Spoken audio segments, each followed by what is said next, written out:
All right. Oh, God. I am so late. I'm so incredibly late.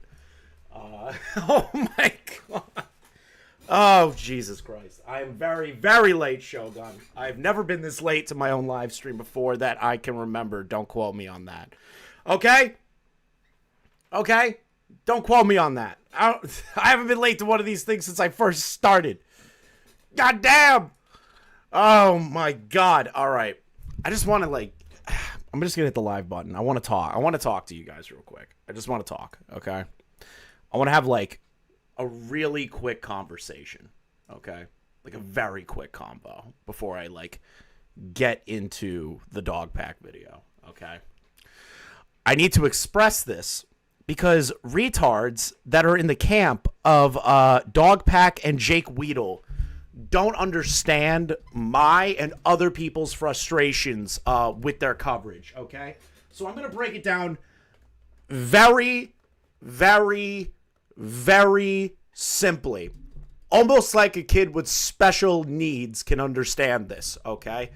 To Rosanna, Dogpack, Jake Weedle, the fucking Cam Nuggets guy, all these people that don't understand how they all optically look, in my opinion, it's ridiculous. Every single goddamn time I have watched a live stream, a video that's been put out, anything from these fucking retards, I can't take it anymore, okay? I'm getting so sick of these people. I'm getting sick of the MrBeast allegations. Not because it's being dragged out too long. It's because because you all turned it into a sideshow circus and a complete mess. And Dogpack's newest video is the culmination of this. Now, you can turn around and say, oh, he's new. He's new to sending allegations out there.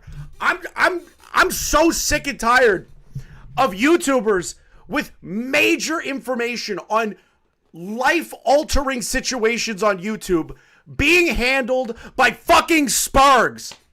By a grown woman who has a grudge getting kicked off the MrBeast games because he cut her out because she isn't entertaining. Dogpack, this unknown variant that comes out of nowhere, just starts screaming and yelling. He has all this information and keeps leaking it out in slow little bite-sized moments instead of just being forthcoming about shit. I'm so sick of it. I'm so sick of the glazing. I'm sick of the glazing of Jake Weedle, the pathetic, whiny, failed fucking comedian. I'm so sick of these people. This is a multi-million-dollar company you're fucking with, okay? I'm going to say that. This is a multi-million-dollar company you're fucking with.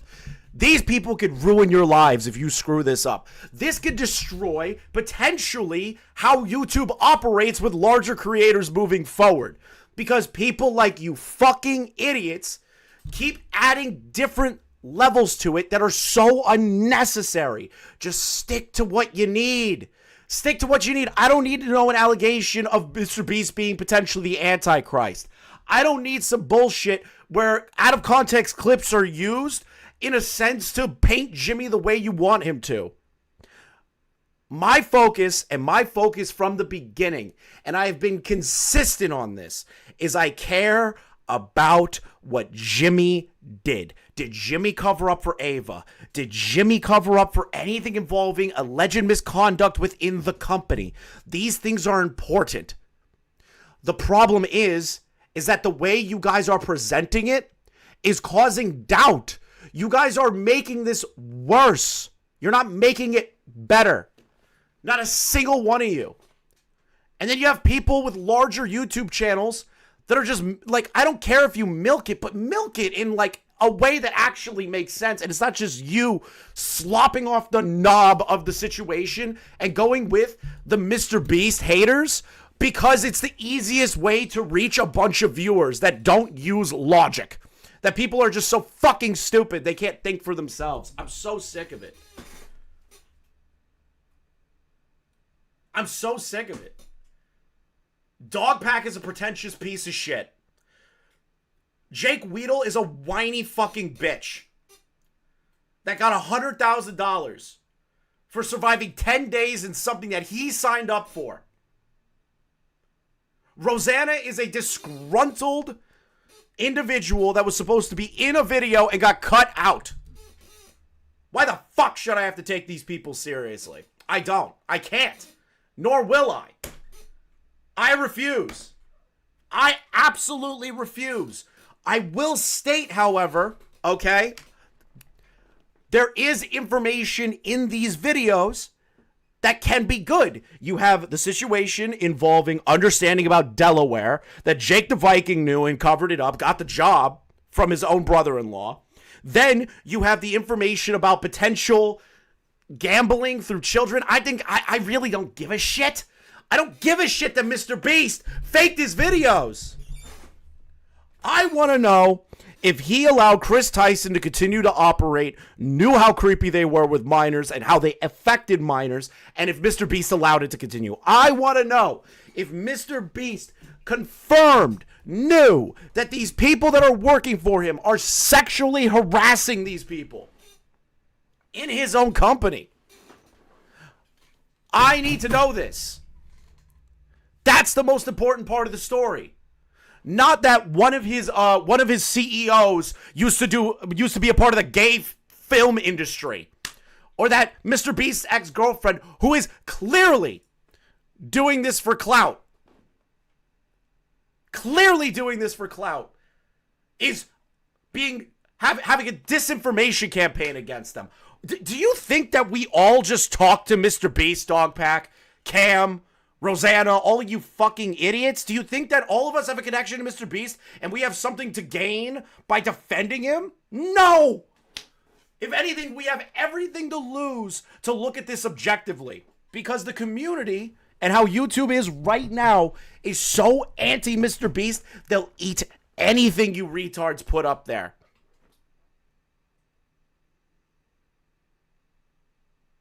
I'm sick of you people glazing everybody.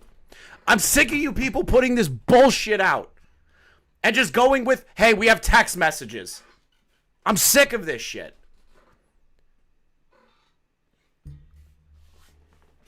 I am sick of it.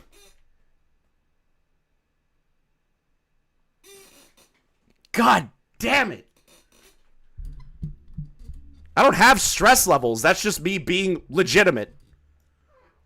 I don't care if Cam's in chat. I needed to get that off my chest because I'm so sick of all of you people. This is terrible how you've all handled this. Every person. And this video is the culmination of the worst information that we need, that is put out about MrBeast in the worst way possible. And it's done terribly. I'm done pretending. The second video was dog shit. Fuck Jake Weedle. Gets paid $100,000 to sit in a room. He signs up for it. He says, oh, I didn't want to work with MrBeast anymore, but still goes back? Fuck off. Jake is doing this for money and clout because he is a failed comedian. It is painfully fucking obvious.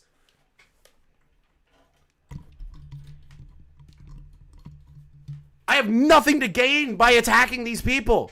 Nothing. I have everything to lose. But I don't care. I don't care. Because these people continue to pretend like that everything's going well for them. That MrBeast doesn't have some kind of way to maybe sue Dogpack for the retarded video he just put out. How do you have a lawyer review your scripts and the lawyer allowed you to do this? I'm so tired of this. I'm so tired of this. I hate this drama. Same shit happened with Spencer's story. No one questions anymore whether they're able for questioning. Yeah. I'm just tired of this. I'm just really tired of the complete bullshit that is just constantly spewed out, and I have to take it and pretend, and then other YouTubers are pretending that they know what the fuck they're talking about. Same thing as me. I'm just frustrated because this video is so fucking critically bad. Like the second one, it's complete dog shit. The second video with Jake Weedle fucking crying his eyes out is dog shit. The only important part of that was learning about Delaware. That's it. I'm tired of him, people giving him a pass, being like, oh, he's a noob. He's new to this. He's new to this. He's new to this. Stop it. Stop with this noob shit. Okay? Enough. The dude has made 3 videos on this. He is the most, he's supposed to be the most informed person. The most informed person on this subject. And he does shit like this. I hate this. All right, Xylee, I'll make it quick because I want to get through this today because Jesus Christ, I've been trying to get this off my chest for a bit. Oh yeah, no, I got a game in like 15 minutes. So I don't have long anyway. Listen, he is working with a lawyer. They're all working with a lawyer. Surprise Witness TV, she's a lawyer. Mm-hmm. I know. And are they working with her? Is she their lawyer because she is an idiot? She is their lawyer, but she is a lawyer. So they have a lawyer that they can show a video to before they put it out. But the thing is that she also has like literally everything to gain on this. She has put all of her eggs in the fuck anything that comes out about MrBeast basket. That's my issue. No, listen, I think critical thinking is at an all-time low in 2024 because that's exactly what's happening with the Spencer story. That's exactly what's happening with the MrBeast story. I get people having hate boners. I understand people. You have a hate boner for MrBeast. I get it. You know what? That is your God-given right to hate him. But don't believe everything you see. When somebody puts out a video, not only listen to their words, but watch what they put out on the screen. Watch how they edit it. Watch how they do it. And if they say a bunch of shit, but yet they don't show you any receipts, don't take their word for law. Don't take their word for law because what they're saying may not be true because they're not showing you the proof. True, also. I'm so sick of it, bro. I'm sick of it. Hold on. All right, have fun. I wanted to jump in and tell you about Surprise Witness because he shows her in the video. Yeah, I know. He like says special thanks to her, and I was like... Yeah, she's not just a T channel. She's a lawyer. She got really big with the Free Britney movement.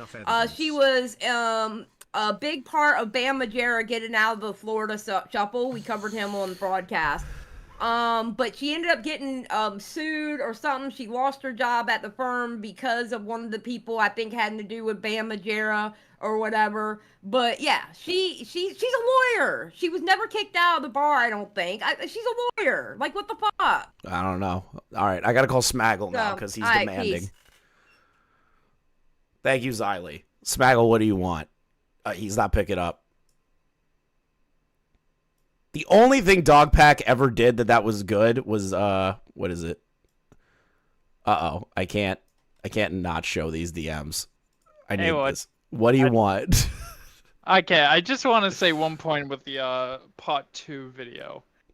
Have you found it weird that during the whole Delaware conversation between Jake Weedle and Dogpack, he never mentioned that Delaware was Jake the Viking's brother-in-law? Nope. And it's especially weird because in the third video, as you probably will see, he mentions that he put a little reference to Lacoya Hill, or whatever that gay porn star producer's name is, and he put a reference to that in his fucking first video. So if he knew that, if he was already going to be talking about that in the third video, he knew about the Dakota thing. So why didn't he fucking mention it?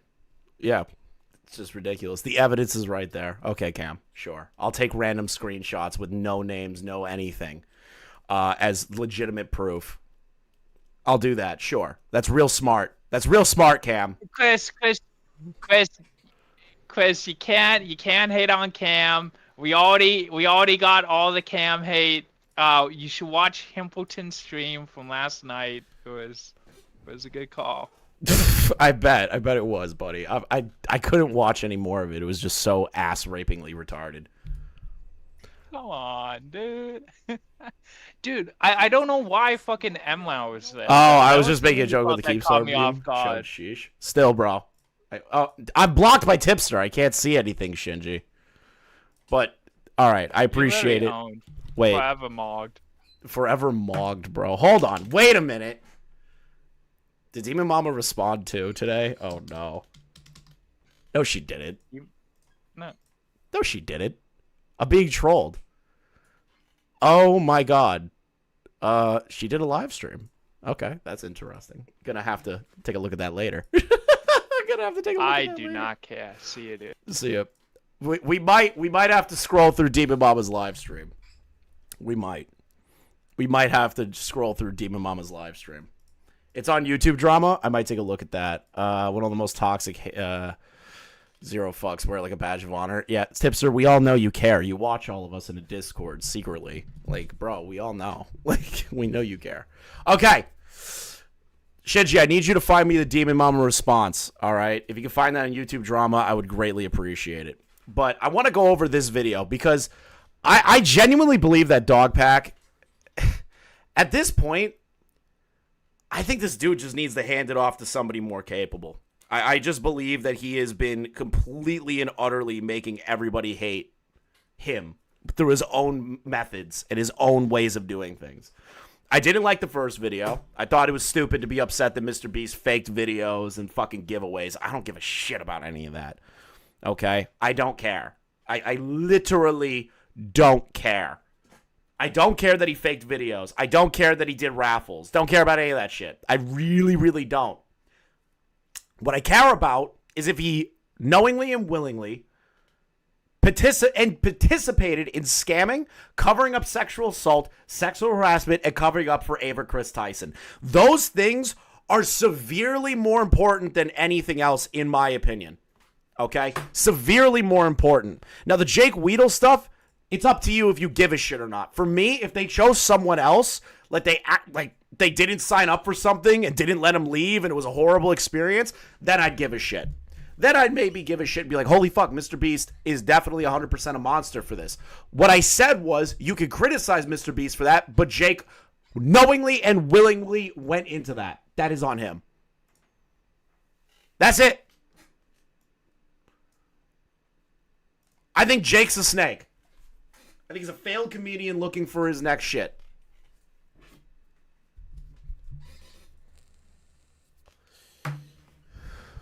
Ridiculous. Okay, so this video is going to focus around one instance of essay. I wanted to put all the essay allegations into one video, part 3, final video until Jimmy responds at least. Why would you do this? Why upload this video then? Why upload this video?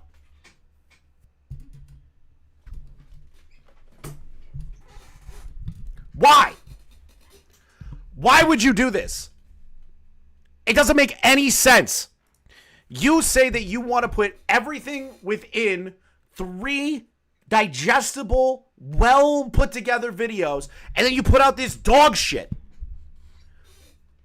The whole reason people have been waiting for another upload from you is to show the proof that you keep saying that you have.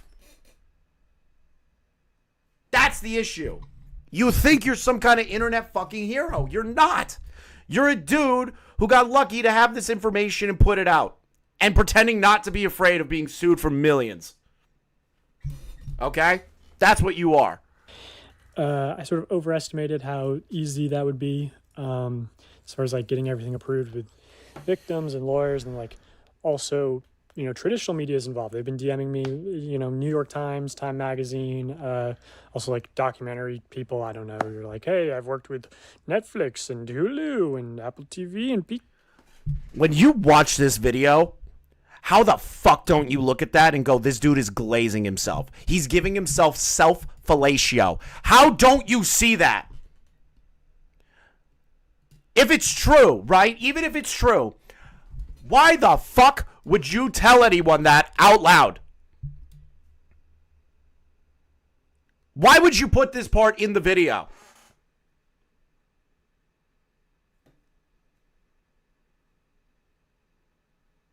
You look like you're glazing yourself. This isn't conductive to something that might end up with a lawsuit on your plate. Who the fuck is your lawyer? Because they should have told you to take this goddamn video down. Gawk, are you interested? And I'm like, I don't know, but, you know, I think people should go to those more legitimate sources to get their stories out. They should have done that from the beginning. They should have done that from the beginning and not to you. There's no perfect victims, obviously.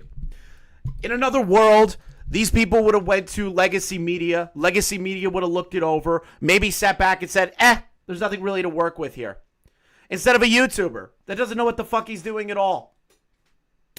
Maybe, just maybe, in another world. In another world. In another world that may have happened, but not here. And legacy media has its own faults. People like Taylor Lorenz and the rest of these fucking idiots. But I'd rather it be in the hands of somebody that is trained in journalism and research than some dude. I'd rather that. Been referring people to other people because traditional has, you know, more resources than I do and better legal protections than I do for sure. I do have sort of that bigger project, the original part 3, and I have a lot of other interviews and other allegations that I'm working on putting together, so I have something for when MrBeast responds. If his response is bad, then I can... I swear to God, you're just doing... Bro, listen, if you're trying to put something out and you want it to be concise and concrete, right? Why are you withholding this information after saying part 3 is coming out right after part 2? You know, we're going to get confirmation from the victims and go through it. We're going to do this, we're going to do that, and get it out there. Why the hell would you wait? Why would you wait? Why would you wait? The reason Jimmy hasn't responded yet is because you haven't put out his video yet. Your video yet. If you turn around and say, I think I know more things about Jimmy than Jimmy does about MrBeast, you know? Like, when you tweet something like that, that obviously means that MrBeast is waiting to see what else you have, because you apparently may not be willing to share that information with MrBeast. It's just frustrating.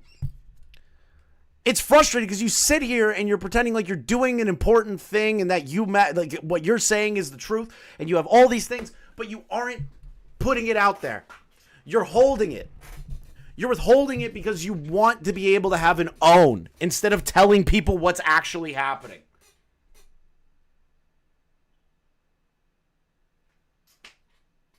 I'm so annoyed with this shit.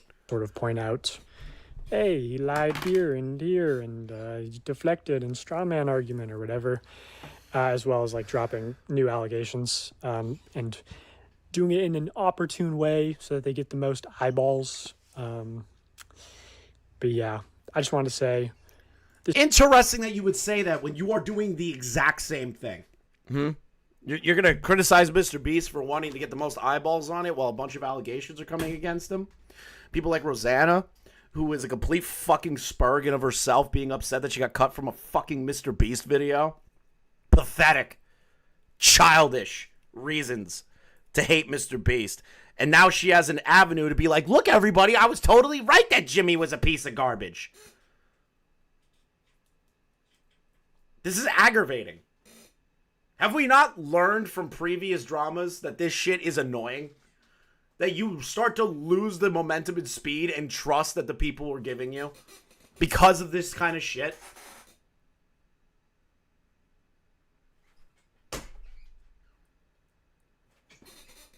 God damn it. This is just around sort of one allegation. Also, everything in this video is allegedly. This video is not monetized. It's for educational purposes only. This is matters of public interest. I'll put a full disclaimer on the screen. But yeah, here's the video. Okay, today I'm going to be covering MrBeast's secret CEO, James Warren, and his involvement in SA and SA cover-ups, like the one including his best friend, Lacoya Hill, who also happens to be MrBeast's secret chief operating officer, or was. And then I want to touch on the man himself, Jimmy Donaldson. MrBeast has very publicly and transparently been engaging in a massive cover-up, deleting a lot of evidence. And I think a lot of this cover-up is... So, a cover-up versus somebody removing things like the Chris Tyson video, which, yeah, I think that looks bad. Optically, it looks bad. Keep it there. Keep it up, Jimmy. You might as well. Everyone's already got a copy of it. There's no reason to remove it. I'll say it off the bat. I can agree with that. But what I call that suppressing the truth, has he been going into people's DMs, these people that are reaching out to Dogpack and purposely trying to tell them, hey, you shouldn't go to Dogpack. You shouldn't say anything to Dogpack. You shouldn't go to you shouldn't go to fucking Jake. You shouldn't go to any of these people. Has MrBeast has he tried to witness intimidate and cause a cover-up in any substantial way that I am aware of or has been made publicly? Not that I'm aware of. I am not aware of MrBeast trying to leverage onto people and push down on people to not cover this stuff.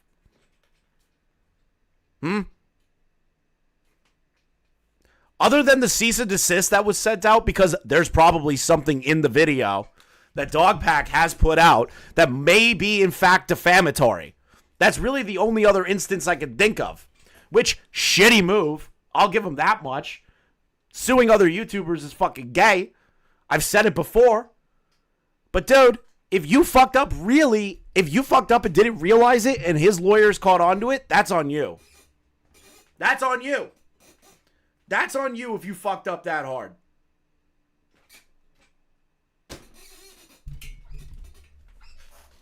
Yeah, and I agree. That's a bad... I wouldn't call it a cover-up. I would say... Because cover-up means that he's trying to purposely disseminate the truth, right? He's trying to completely and utterly change the narrative and say, no, this thing didn't actually happen. Like, he's not tweeting out or having lawyers tweet out or putting in statements, Ava Chris Tyson never did these things. We don't know what you're talking about. That, to me, is more of a cover-up than anything. Going sort of completely under... No, he's not. No, he's not Cold Tronus. I don't believe that for a fucking second. This video shows me that he is not trying to get on point. This video shows that he is trying his absolute hardest to milk this as long as possible, which milk away. But know and realize that people like me are going to take issue with your videos, especially when you fuck up the part about James we're about to hear. Through the radar, we're not. That is where I lost my shit at this video. Even aware of what's being swept under the rug, and they're getting away with hiding and deleting evidence. After I called out James Warren by name in my last video, his Instagram and Facebook got taken down, and his LinkedIn got taken down. So quick profile on James Warren. He's Jimmy's cousin and secret CEO, and I say secret because, you know, they're not very open about that fact. Like, he doesn't post about it on social media. It wasn't ever attached to his LinkedIn. He's never featured or really referenced anywhere. I heard that he's very aggressive. I've heard him referred to as a psychopath who screams at people and hits his girlfriends. There's allegedly domestic violence charges that were filed against him. And I say allegedly because it turns out there's a lot of people in North Carolina named James Warren who... You heard, so you didn't confirm. Adding the word allegedly to something like that is not going to protect you. It's not. It's just not going to protect you. When you are saying that someone told you that he's a psychopath who hits his girlfriend and you can't confirm that, you shouldn't post it in a YouTube video. You shouldn't post it and say, oh, well, allegedly I was told this thing. It's not that big of a deal. There's a lot of James Warren, so we don't really know if it was him. No confirmation. Zero. This is why I hate these people. This is why I hate the MrBeast people. Because I've been seeing a lot of this bullshit happening. This is why I hate these people. This is why I hate the MrBeast fucking derangement syndrome that is going on online recently. It's aggravating. And you have other channels that are like clipping out that part of the video, like editing that to make it sound better than it really is on their own channels. I think that's fucking horseshit. I think that's horseshit.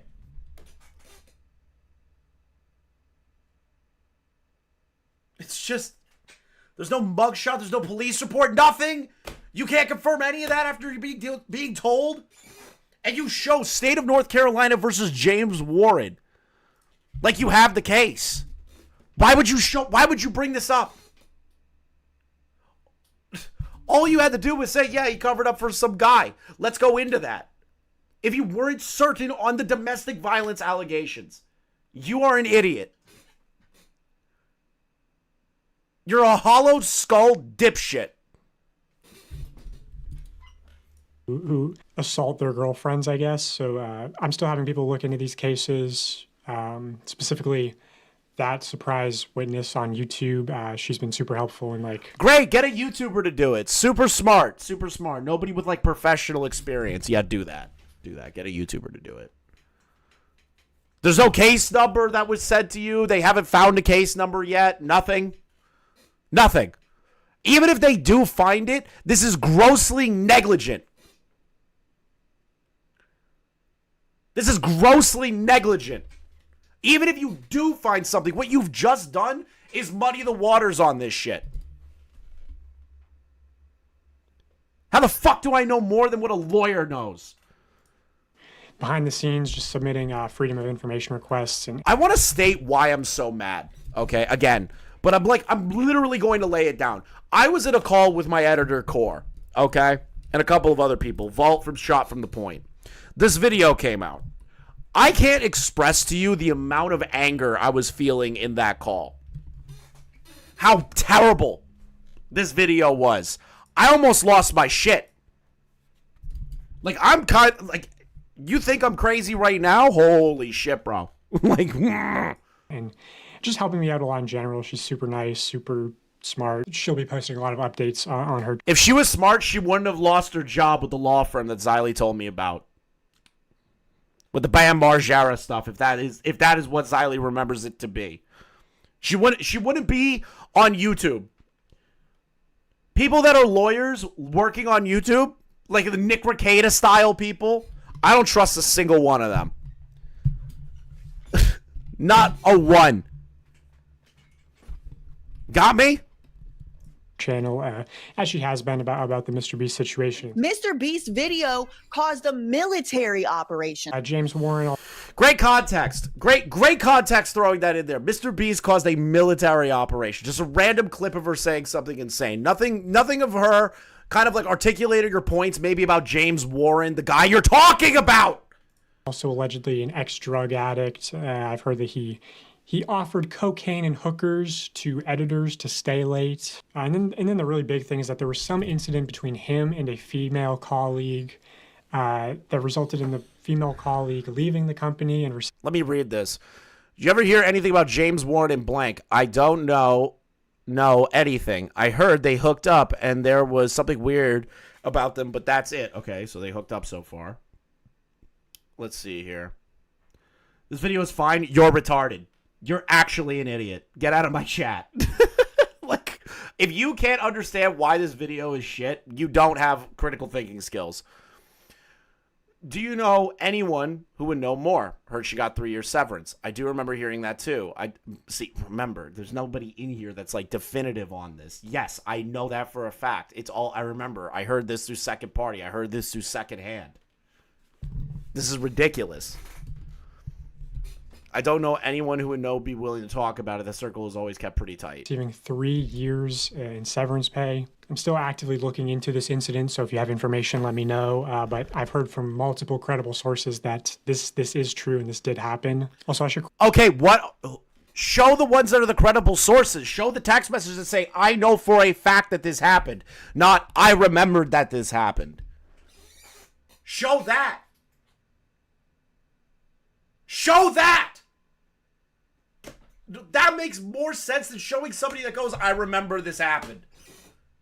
You know, I heard about it. I don't really know about you about it, but I remember something about it. You know, I was told secondhand.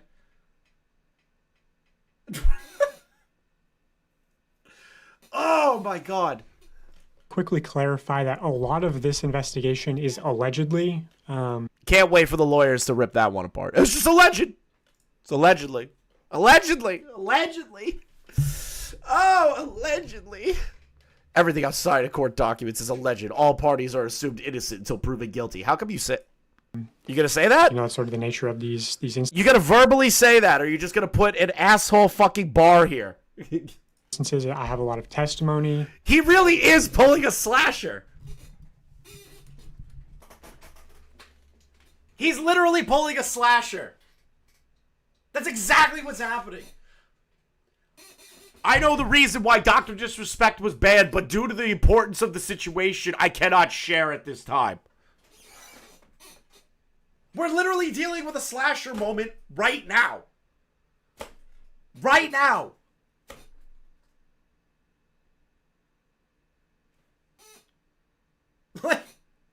We're dealing with another slasher. Except one that doesn't get into Rolling Stone. That's what we're dealing with. I'll thank everybody for the generous donations after this segment, because I need to, like, I'm dialed in because this annoys the shit out of me. Corroborating testimony. But the reason I'm publishing this is that hopefully it brings more information to light. Like after, the Jake Weddle interview got posted, which was all mostly testimony, people came out corroborating a story. It was 99% testimony. That entire video was 99% testimony. Jake looked like a whiny bitch throughout all of it. The only thing that mattered, for me at least, and the majority of people that have been covering this, is the fact that the MrBeast company hired a guy that was arrested for apparently, according to the court documents, assaulted a minor and took a plea deal and got put on the sex offenders registry. That was 50 times more important than giving a fuck what Jake had to say. Oh, I was in a room for 10 days and I got paid $100,000. I expected to get the full 300, even though I signed off on doing 30 days. It's ridiculous. The absolute Thank you, Smaggle, for being the representative of the MrBeast derangement syndrome. Just know MrBeast. By the way, Dogpack, just to let you know, MrBeast pays Smaggle, unironically. Like, he pays Smaggle under the table. He feeds us all the information. Everything that we know is because Smaggle's in constant communication with MrBeast. He's our proxy. Make a video about Smaggle. Ultimately, Jimmy ended up apologizing and offering him $190,000, which to me, I think is most likely an admission of guilt. You don't apologize for things that you didn't do. So anyway, I just wanted to get that out of the way. That's fair. I can give it that much, but at the same time, you're kind of like putting the spin on it where it's like, well, that means Jake was right. MrBeast is like a horrible person, and he wanted MrBeast. He was told that MrBeast was going to make him the third chair and all this bullshit. What you're trying to do is say it completely validates everything Jake Weedle said about MrBeast. That's the interpretation that comes across when it says this. Let me listen again. I'm curious. And offering him $190,000, which to me, I think is most likely an admission of guilt. You don't. Guilt for what? Guilt for what? Putting him in the room for 10 days? Sure, if he wants to clear the air on that and be like, dude, I'm sorry this fucked your life up so much. Here's the full amount. Just fuck it. Here you go. We gave you $100,000. Let's just give it all to you. And just, let's be cool with this. Let's just let it go. Which, fair. I have no issue with that. But the fact that you don't elaborate on your point there, being like an admission of guilt. Okay, well, there's a lot of things that Jake Weedle said that MrBeast did, like, knew about Delaware the entire time. That he was promised to be, part of the group, the in-group. That he was going to maybe get shout-outs, and that he was given this amount of money, and that MrBeast didn't help him with his finances, which, as a grown man, you fucking idiot, do your taxes right. If I was MrBeast, I would not pay this asshole. I wouldn't. I would be like, yeah, you made it 10 days. You signed up. Each day you were given $10,000. You made the $100,000. I'm sorry that you feel that way, and it's horrible, and we definitely understand the position that we could have done a little bit better, but we weren't purposely torturing you for the sake, like, the worst things on planet Earth because I'm a sadistic mannequin of a human being. The way that Jake portrayed it is that, oh, MrBeast is an android. He doesn't care about humans. He only cares about content and all this bullshit. Like, if Dogpack just extrapolated a little bit more, it would actually make him look a little bit better. But he doesn't. He just goes in a mission of guilt. A mission of guilt to what? There are multiple things Jake accused and said that MrBeast is like. Got it? Apologize. Is the only good investigation YouTuber and nobody takes that route. They do this shit. I can't, I don't understand how years and years and years and years and years, like almost a decade of YouTube drama, major allegations, people like Onision and other large, very prominent YouTubers just keep getting fumbled after fumbled after fumbled. I can't understand that.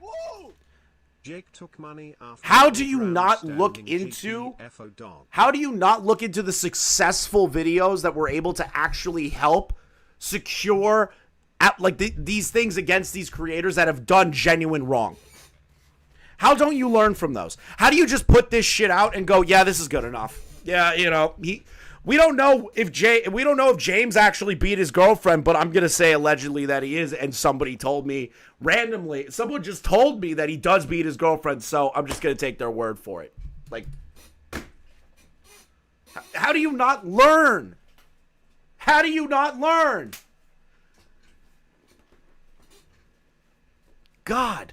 For things that you didn't do. So anyway, I just wanted to get that out of the way. But what's not allegedly is that James Warren was the former COO of acquisitions of a real estate investment firm called Greenstone Ventures LLC, which is one of the businesses listed in this indictment of his former business partner, Joshua Hutchins, who was sentenced to 10 years in prison for running a real estate Ponzi scheme. Ponzi schemes are great up until they just go bust. So before working at... See, I hate that shit right there. You're just putting that in there. Potential, like literally that clip in of itself shows that you're insinuating that MrBeast is a fan of Ponzi schemes. That's what that clip articulates to the audience. Oh, the current secret CEO of MrBeast had an old partner that got accused and convicted on Ponzi scheme and firearm possession charges, which means ergo MrBeast is okay with scamming and Ponzi schemes. And it shows that clip juxtapositioned right after saying that. That's what that come across as. Add levity to what, dipshit? Add levity to what?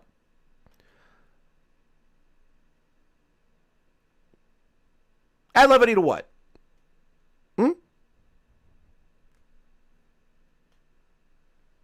I'm curious. Because so far from what I'm seeing here is can't confirm that somebody actually beat their girlfriend and says that someone told him that he beat his girlfriend. Then on top of that, you have a clip of him saying, well, Ponzi schemes are great, completely cut out of context. All these things. Where is that? Like, I don't understand. This video is bullshit. The Dogpack video is very telling. Let me see here. The gross nature of the employees. I just think they're and this is my allegation, is that all these people are just disgruntled motherfuckers and whiny bitches like Jake. That's what I think it is. I think it's whiny bitches. Now, the women that were sexually assaulted allegedly sexually assaulted are a totally different story, right? Totally different story. But the rest of them, I don't know. I don't know any of these people. I don't know what they did, their positions in the company. I don't know anything. I just have a screenshot that says, yeah, I remember something like this happening, but I heard it secondhand. And Dogpack's presenting that like, yeah, so we thought this happened. Somebody said that they heard something like this happen, so that means that it most likely happened. But adding the word allegedly next to it. That's what happened. That's what I'm viewing right now with my own two eyes. Ridiculous. MrBeast, James Warren, was involved in a literal fraud. In fact, he's actually mentioned in the court transcripts of this case. This is the sentence hearing. So my first question when I saw this was, did James Warren at any point help, promote, scam, or do anything with this partner that would put him in a position where he was also convicted? Or is this only his partner? For Joshua Hutchins, I'm going to highlight... You know, interesting. Let's take a look. The court, Mr. Gilmore, why did you pour Miss Reyes a glass of water? Take your time. Miss Sylvia Reyes, if you allow me to read from the notes. The court, of course. Miss Sylvia Reyes, I came to know Mr. Hutchins through a reputable, successful real estate attorney who's highly recommended. Mr. Hutchins, let me pull this up. Is that James Warren so far? Let's see here. Agency to the chief operating officer of Mr. Hutchins' investment firm.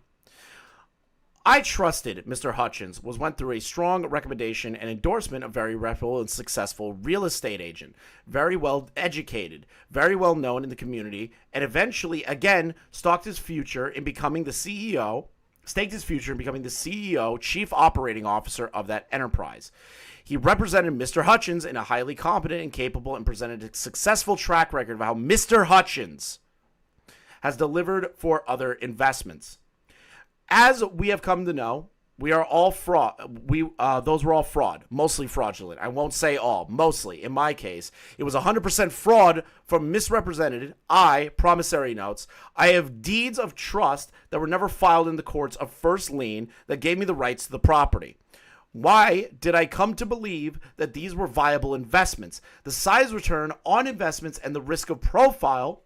Testimony from just one of these victims through a very reputable woman named Success Agency, I already read this. operating officer of Mr. Hutchins' investment firm. The chief operating officer of Mr. Hutchins' investment firm. She explains that the reason she trusted Mr. Hutchins was...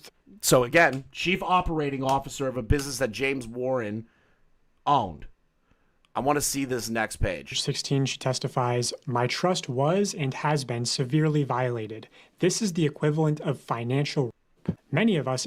He's got to pick out the one that says rape. He's got to. We're going to have a rape multi-ball in our hands, guys. It's going to happen eventually. Many of us have trusted Mr. Hutchins, who we've come to know to be fraudulent. Just $1.3+ million of worthless papers signed by him, fraudulently misrepresented in course. Signed by him, Mr. Hutchins. Where is Warren so far? Entrusted Mr. Hutchins, who we've come to know to be fraudulent.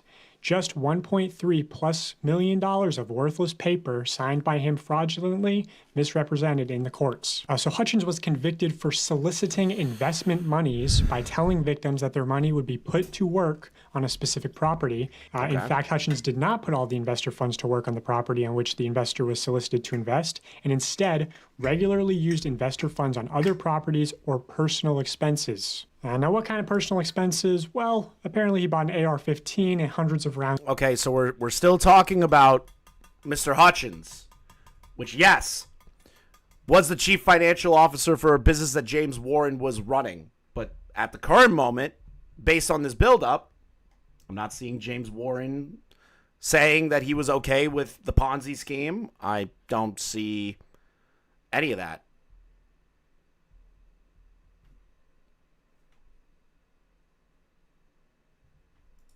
I'm just waiting.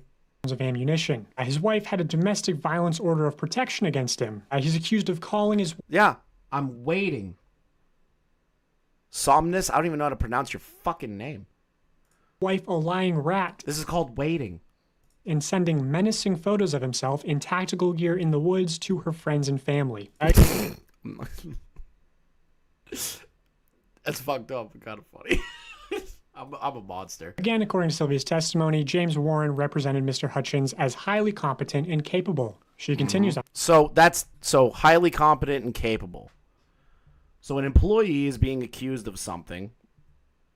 They defend said employee. Does that mean when the conviction went through, he continued to support him? Or at any point, did James turn around and go, you know what? Yeah, I know you 100% defrauded all these people. I'm still going to defend you regardless.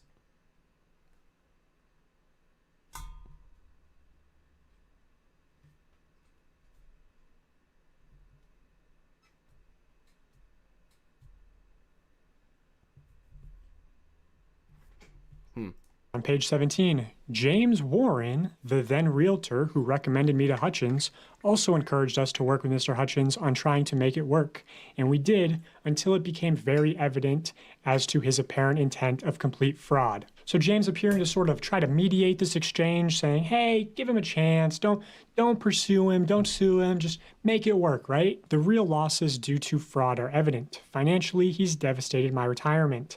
I can only hope and think. Just gonna listen to that back again. Don't pursue him, don't sue him, just make it work, right? The real losses due to fraud are evident. Financially, he's devastated my retirement. Okay, let's keep going. With Mr. Hutchins on trying to make it work, and we. Let's see here. We tried to work with him before it came to that. Eldred, don't know how to pronounce that name. A very respected lawyer in the community helped to guide us. James Warren, the realtor who recommended me to Hutchins, also encouraged us to work with Mr. Hutchins on trying to make it work. And we did until it became very evident to his apparent intent of complete fraud. How do we know that? We tried to work with him. He disappeared, have family problems, have this and that. I tried to work with him. Okay, so James recommended that they should work with Hutchins. Was James privy at the time to Hutchins committing these Ponzi schemes? Let's keep reading. How do we know that? We tried to work with him. He disappeared, have family problems, have this, have that. I've tried to work with him. Is that James, or are they speaking in Hutchins? This is so blatant that even after judgment was issued, after he had served, he tried to pursue me for an additional property in Wilmington. I have records to prove to you. Let me see here if I can see this. Until it became very evident as to his apparent intent of complete fraud. He has mocked the courts. So James appearing to sort of try to mediate this exchange, saying, hey, give him a chance, don't pursue him, don't sue him, just make it work, right? The real losses due to fraud are evident. Financially, he's devastated my retirement. I can only hope and think. So my thing is I turn around, and I'm not trying to unabashedly defend James Warren here, right? I'm not, compared to the people in chat that think I am. The way that I'm looking at this, right? Did James Warren participate in the Ponzi schemes and fraud? Or did he say, hey, now that we know that this is going on, please try to work this out. Let's not go to court. They went to court anyways. Yes, Hutchins is a bad man. Hutchins is a bad man. He's a liar, scammer, Ponzi schemer, all that shit. I'm not debating that. I'm debating if James Warren turned around and said, oh my God, one of my employees and partners did something. Let's not go to court. Let's try to settle this out of court, get everything cleared up, and just get this over and done with. I see that James introduced them, heard about what happened, and tried to mediate the situation to get it to not go to court. I see that. I see that. Thank the good Lord that I have a brain to be able to function and try to earn back as much as possible. The impact, over $1.3 million in real losses. These are not, I got a piece of property, it was all fraud. She goes on to describe her financial troubles through the years, supporting her mother who had Alzheimer's disease, how in the crash of 2008 she lost her job and for 2 years was unemployed. In 2014 she had a severe cancer diagnosis, was out of work for over a year. She continues, in spite of all that, I've lived very frugally and tried to make things work. I've made him know of all my history, and I told him I could not take the risk. He and James Warren, the then realtor, stated, oh, real estate. She goes on to describe how they presented it as a safe investment option. Oh, real estate. Let's see here. In 2014, I had a cancer diagnosis, very severe cancer. Despite all that, I lived frugally and tried to make things work. I made him know all of my history, and I told him I could not take the risk. He and James Warren, then realtor, stated, oh, real estate. And we knew at the time, in the market conditions, the properties that were presenting for an investment were very viable in the markets, and this was not a return on investment. That it was extraordinary. It was 12% plus a fee. Very reasonable, credible return on investment upon the representation of his credentials. You will hear from other victims that they qualify the projects and what they did. I'll leave it to that. Well, this is cut off here, so let's keep... Let me reread that one more time. He and James Warren. So in the context of this, So they seem to also be accusing James, but only Hutchinson was hit with this, and that he was convicted for a Ponzi scheme and fraud, but not James. State. She goes on to describe how they presented it as a safe investment opportunity for her, and then James Warren's business partner defrauded her of $1.3 million. Now, can I claim definitively that... Well, hold on. And then James Warren's business partner defrauded her of... James Warren's business partner, not James Warren. That's his own words. James Warren's partner defrauded her of millions of dollars. Let's really listen to that again. As a safe investment opportunity for her, and then James Warren's business partner defrauded her of $1.3 million. Was he involved in that in any way other than saying the initial time frame, the initial situation? Come on, man. Now, can I claim definitively that James Warren was aware of the fraud that was taking place and willingly complicit in helping Mr. Hutchins defraud old ladies? No, but... Then why bring this up?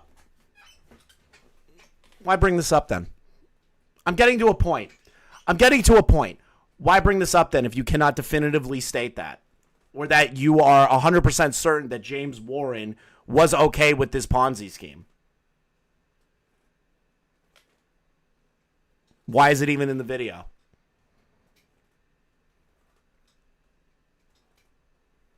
To show that James Warren had a bad business partner. Does that necessarily mean anything? From what I've heard of James Warren's character, how he's hit ex-girlfriends, not let them leave the house, I've heard of his character. James Warren hits his girlfriends. That's an exact quote that you just heard. Okay, his CEO was caught. Does that mean that James Warren was privy to everything that his COO did? You fucking idiot.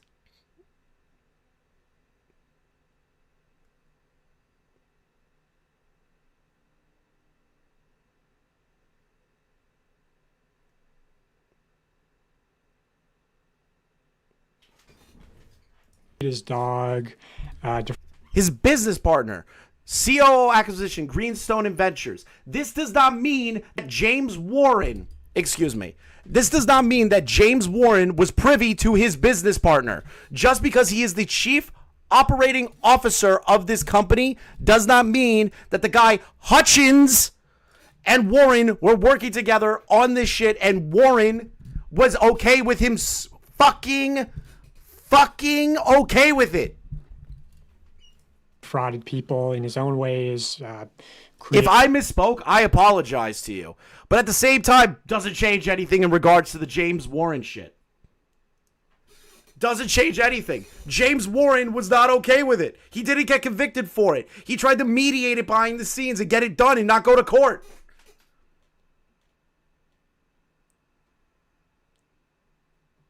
But that's not how that's how Dogpack's telling it. Dogpack is making it look like James is okay with that. And based on his character of apparently beating women, he's a piece of shit. Do you see why this video is shit? I am not defending Jimmy. If anything, I still think Jimmy needs to respond. But this video is shit. It is objectively shit. There are things in here that are so unnecessary. Creative Juice is an interesting one that could be looked into, which was done with MrBeast, as well as another scheme that we'll get into that he conducted with Lacoya Hill. I personally believe that when he was working with Mr. Hutchins, he was in similar company. I think the COO of acquisitions would know and be sort of responsible for properties not being properly acquired through the court system. But again, that's my opinion. That's all allegedly. Now on to his alleged best. But after saying, oh, well, according to people telling me that he beats his girlfriend, doesn't add allegedly to that. Friend Lacoya Hill, they both... It does, in a sense, feel... Where are you? Mater, it does feel like, in a sense, that is just a guilt by association moment right there. And that guy wasn't even, from what I understand so far, I'm going to let it play a little bit more. Went to UNC I'm gonna finish my thought and see where Dogpack goes with that. Chapel Hill together, and they both, after graduating, got into real estate. But by 2017, Lacoya Hill was running an adult entertainment Okay. Hold on. Wait a minute. court system. But again, that's my opinion. That's all allegedly. Now, on to his alleged best friend, Lacoya Hill. They both... Yeah, nobody is saying that MrBeast doesn't need to change some shit. He's gotta. I've said it before. But when you're presenting these kinds of fucking allegations and you think you're not gonna get sued, it's crazy. Both went to UNC Chapel Hill together. Hold on. Let me listen to this again. Really acquired through the court. Was in similar company. I think the COO of acquisitions would know and be sort of responsible for properties not being properly acquired through the court system. You do realize that people can defraud the people in charge of things, right? You do realize that people can lie about sales, closings, paperwork, everything to the person that is supposed to handle that, right? You could call that negligence at the minimum for James Warren, in my opinion.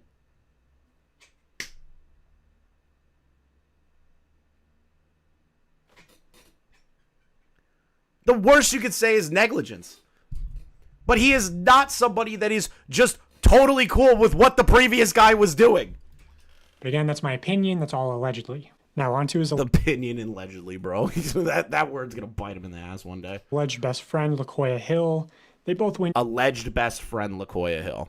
To UNC Chapel Hill together, and they both, after graduating, got into real estate. But by 2017, Lacoya Hill was running an adult entertainment event business in San Francisco called Lacoya Hill Entertainment. Then in 2019, he was hired to MrBeast as a producer.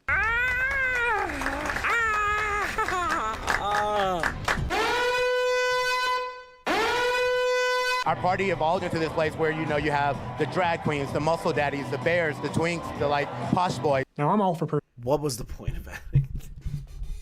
What was the point? It's just gay as fuck. I can't tell if he was just like, that guy is gay as shit. Or what? Like, what is the point of that?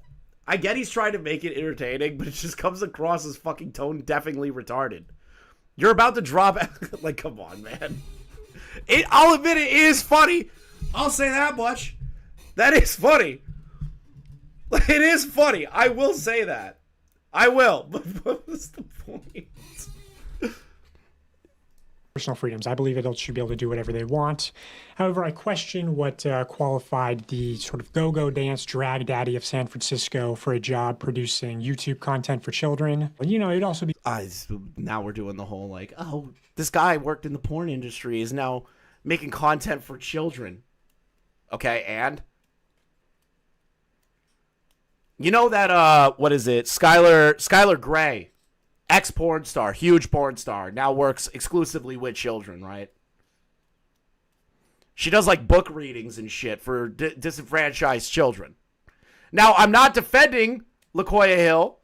I'm just saying that it's not crazy for somebody to be hired into a company or to do something different from what they did in the porn industry. That's not crazy. Not defending Lacoya. Just putting it out there. Weird if Mr. It's a weird thing to do where it's like, oh, well, this guy's not working for a child entertainment company. It's like, Beast hired Johnny Sins as the janitor, I guess. It's not the real issue, though. The issue is that in late 2021, he was allegedly fired for sexually assaulting his assistant. Now, I put fired in quotation marks because he was actually quietly moved to the dubbing company, which was Unilingo at the time. Here is proof that he used the Lacoya at unilingo.tv email, links back to him, links to these photos, one of which was the profile picture for his YouTube channel, which also after my first video, his YouTube channel mysteriously got deleted. And at some point, his Twitter also got deleted. I don't know if that's when he sexually assaulted his assistant. I don't know if that's after my first video got posted. I don't know if that's when he sexually assaulted his assistant. Let me double check that real quick. In 2017, Lacoya Hill ran an adult entertainment business called Lacoya Hill Entertainment. In 2019, he was hired by MrBeast as a producer. In late 2021, he was allegedly fired for sexually assaulting his assistant. allegedly assaulting his fired for allegedly sexually assaulting his assistant. He was quietly moved to a dubbing company, only to be brought back to MrBeast in 2023 and promoted to chief operating officer. This right here is bad. What MrBeast did, definitely bad in this. Definitely bad in this. Definitely bad. Not changing that, okay? Not changing that. That is bad. If true, but the word allegedly there is the part, well, that's the part I'm kind of like sitting back on. But regardless, if there are allegations of somebody doing something like that, hiring them is a bad move. Did you think I was going to just defend MrBeast? No. There are things that are wrong with the MrBeast company. But again, the presentation of this video is dog shit. And I'm tired of people taking this dude seriously at this point. I'm tired of it.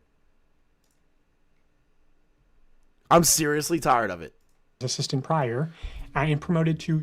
In 2019, he was hired as MrBeast's producer. Late 2021, he allegedly fired for sexually assaulting his assistant. Okay, I misread that. Sorry, Somnus. I did watch this. I did. And you are right to catch me on that. Thank you. Appreciate it. MrBeast's producer. So, yeah, Jimmy should have fired him. That's easy. Easy peasy. Chief Financial Officer, which is how I personally was introduced to him. But it's also an alleged sexual assault. Alleged. Still bad, but he wasn't convicted. Here's some evidence from the internal Slack channel at MrBeast showing Lacoya Hill acting in some COO capacity, saying there's news reporters outside, do not engage with them. This was shortly after the Time magazine article came out. So here I have a document showing testimony from former MrBeast employees talking about Lacoya Hill. When I say verified former MrBeast employee, you just confirming it? No, it says it in the text message. Alleged. Says it right there. Late 2021, he was allegedly fired for sexually harassing his assistant. Allegedly fired for sexually harassing his assistant. The word allegedly is in there. So if he was fired due to sexual harassment of an assistant, that's a different conversation. But you got to realize if there is somebody in there that's being like, this dude 100% raped me, and there is actual evidential proof of this. The 6 other ones. We'll go over those. Employees talking about Lacoya Hill. Did you hear any sexual misconduct of the company? Yes, Lacoya Hill, current CEO, in 2021, he had an assistant named Blank. I heard Lacoya acted very inappropriately with Blank, booking hotel rooms with only one bed, walking around his underwear. All these things are wrong. Come to the house and show his sex toy collection. What is with people showing sex toy collections? Just in general, Lacoya made Blank uncomfortable. Blank started complaining to higher-ups and report got written. Lacoya was put on paid leave for like a month. Then MrBeast moved into the dubbing company, and he was hired back to MrBeast in 2023. And was promoted to COO even through Jimmy, James, and Sue 100% knew of his history. He also, I heard, when Blank was let go, he was given $30K in severance. Heard. Moved him to the dubbing company. It was hired back in 2023, promoted to COO. And even though Jimmy, James, and Sue 100% know his history, this right here is interesting. I'd like to know more about this. Okay? I'd like to know more about this. Yeah, no. Him hiring Harvey Weinstein's lawyer is super retarded. Like, super retarded. Like, genuinely retarded. Like, I can't believe he did that. That's actually, like, funny. Almost. It is hiring a celebrity lawyer is like really stupid. You need to hire a real lawyer. I'm not saying that he's lying. I'm saying he's presenting this shit in the worst way possible. These are holes that are going to be poked by the MrBeast legal team. These are the holes that are going to be poked.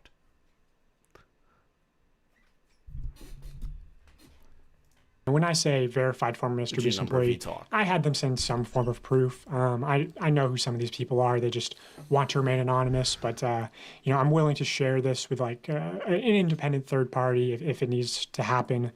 Personally, I don't think MrBeast is going to deny sort of this Lacoya Hill story that I'm going to show you. But here's the first testimony, and I'll say this person is especially credible in my opinion. I asked them to... Especially credible in my opinion. In your opinion, they're especially credible. That's the problem, is that it's your opinion that they're credible. It's not that they are definitively credible. They are, in my opinion, credible. Who is that person? How do they know these things? Where did they hear that stuff?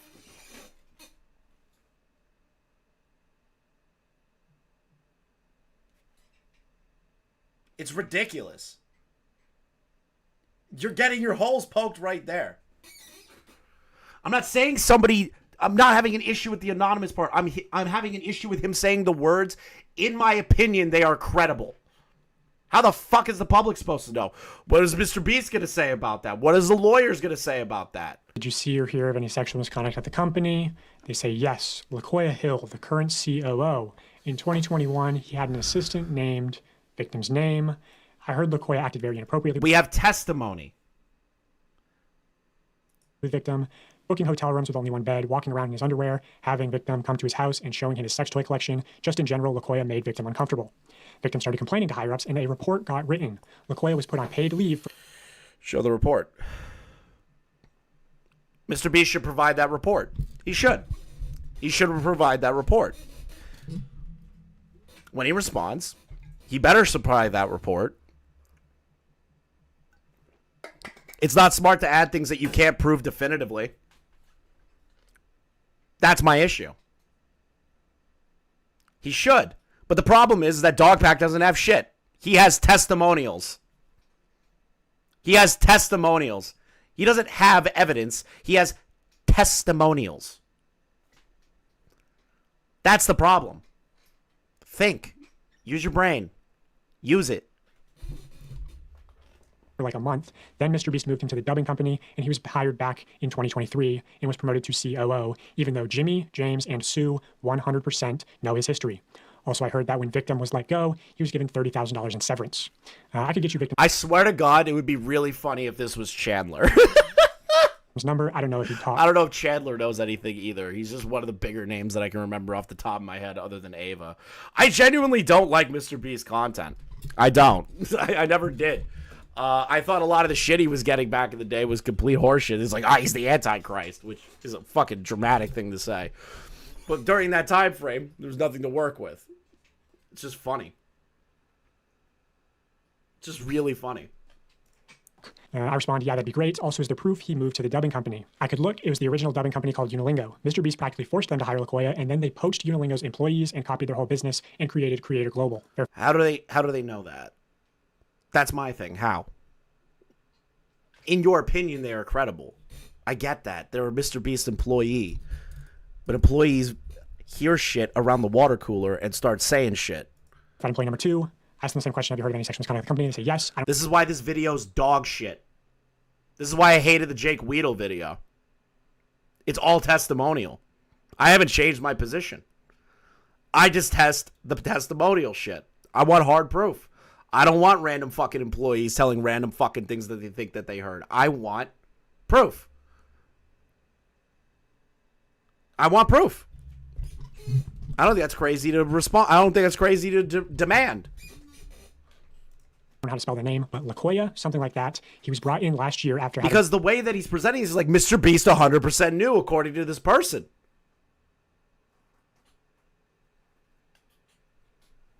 Not worked there for a year or so at a very high level. I respond Lacoya Hill.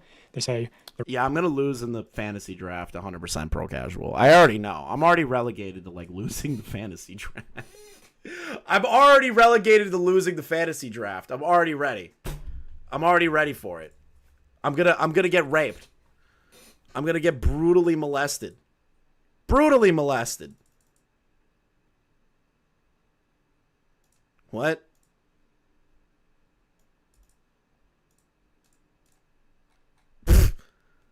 I love these random people that just come up on my fucking timeline. They're like, oh, I know who Jake Weedle is. I went to high school with him, and he thinks I'm a racist. Why the fuck would I believe that? Like, why would you tell me that? Like, why? I don't know you. Leave me alone. The reason he had been asked to leave previously is that he had sexually harassed someone that still worked at the company when he was brought back. Yes, Lacoya Hill. But they brought him back knowing he had sexually harassed an employee previously. And people often talk about Lacoya making them very uncomfortable on shoots. Verified employee number 3. I'm looking into more accusations of sexual misconduct at the company, wondering if there's anything you could corroborate. Have you heard of anything about Lacoya Hill? There's one, the old gay guy who likes to bang 18-year-old straight employees. Yeah, I've heard of him. Anything non-consensual to your knowledge? I heard he got in trouble for hooking up with his 18-year-old straight assistant. I heard he got in trouble. I heard he got in trouble with his 18-year-old straight assistant. See, the thing is that there was no confirmation of age or anything like that in the previous testimonial. So now we have another aspect to this. But the company kept it quiet from what I heard. Quiet from what I heard. He's a producer and worked in the adult entertainment before MrBeast. Yeah, Lacoya Hill Entertainment. I heard he was fired for sexual harassment, then brought back a year later. That's what I heard too. Play number 4. Do you know who Lacoya Hill is? Yes. And you're aware of the case that has been covered up for some time. Explain. Essayed multiple people, apparently roofied multiple people as well. Apparently roofied people now. We've gone from... Let's keep going here. I want to bring it back real quick. Okay? We went to here, which seems to be more of a detailed account. Now we went here. It's like, oh, the original dubbing company. Still the same person, right? From this one right here. Same person. Now, spell the name of Lacoya, something like that. Brought last year. After working there a year or so, a very high level. The reason he had to be asked to leave previously is that he had sexually harassed someone that still worked at the company when he was brought back. Yes, Lacoya Hill. How to spell the name, but Lacoya, something like that. He was brought in last year after having not worked there. I'm sorry, I'm skeptical and just not taking these people at their word. For a year or so at a very high level. I respond Lacoya Hill. Then put together a lawsuit. A video like this isn't going to do shit. They say... A YouTube video doesn't do shit. Really doesn't. I don't think I've ever seen a YouTube video prove something in court other than like the Receda stuff, because Rekeda's an idiot and he puts everything on YouTube, like his whole life. Reason he had been asked to leave previously. You seem to hate Dogpack. Oh no. Oh no. I don't hate him. I think he's an idiot. Totally different. Apparently gonna sue him into oblivion. If Dogpack is making shit up, he will pay. Jimmy doesn't need help. I'm not trying to help Jimmy. I'm trying to say that this is bullshit. Is that he had sexually harassed someone. I'm saying that this video in of itself is total horseshit because it's poorly put together. And why should I take any of this as face value? I won't, because I'm not an idiot. One that still worked at the company when he was brought back, yes, Lacoya Hill, but they brought him back knowing he had sexually harassed an employee previously. And but they knowingly had sexually harassed. People often talk about Lacoya making them very uncomfortable on shoots. I verified employee number 3. I'm looking into more accusations of sexual misconduct at the company, wondering if there's anything you could corroborate. Have you heard of anything about Lacoya Hill? There's one, the old gay guy who likes to bang 18-year-old straight employees. Yeah, I've heard of him. Anything non-consensual to your knowledge? I heard he got in trouble for hooking up with his 18-year-old straight. See? Right there. The old gay guy who likes to bang 18-year-old employees. Yeah, I heard of him. Anything non-consensual to your knowledge. Here's the next part. I heard. I would assume he also heard it here. You know? Doesn't really help when you add the heard part. To bang 18-year-old straight employees? Yeah, I've heard of him. Anything non-consensual to your knowledge? I heard he got in trouble for hooking up with his 18-year-old straight assistant, but the company kept it quiet from what I heard. He's a producer and worked in the adult entertainment. It sounds like a terrible game of telephone being played by multiple different employees. Yes. Are they all saying that he's a creep and a dude that may have sexually assaulted his employee? Absolutely. But every single one of these stories are a little bit different. Some of them have different variations. Some of them are matching up. 2 of them so far, it's like, I heard he had an 18-year-old assistant that he got fired over and then brought back. But there's nothing definitive. The thing is that until the victim in of themselves say something, I have no reason to actually care about what these people say. Entertainment before MrBeast. Yeah, Lacoya Hill Entertainment. I heard he was fired for sexual harassment, then brought back a year later. That's what I heard too. Play number 4. Do you know who Lacoya Hill is? Yes. And you're aware of the case that has been covered up for some time. Explain.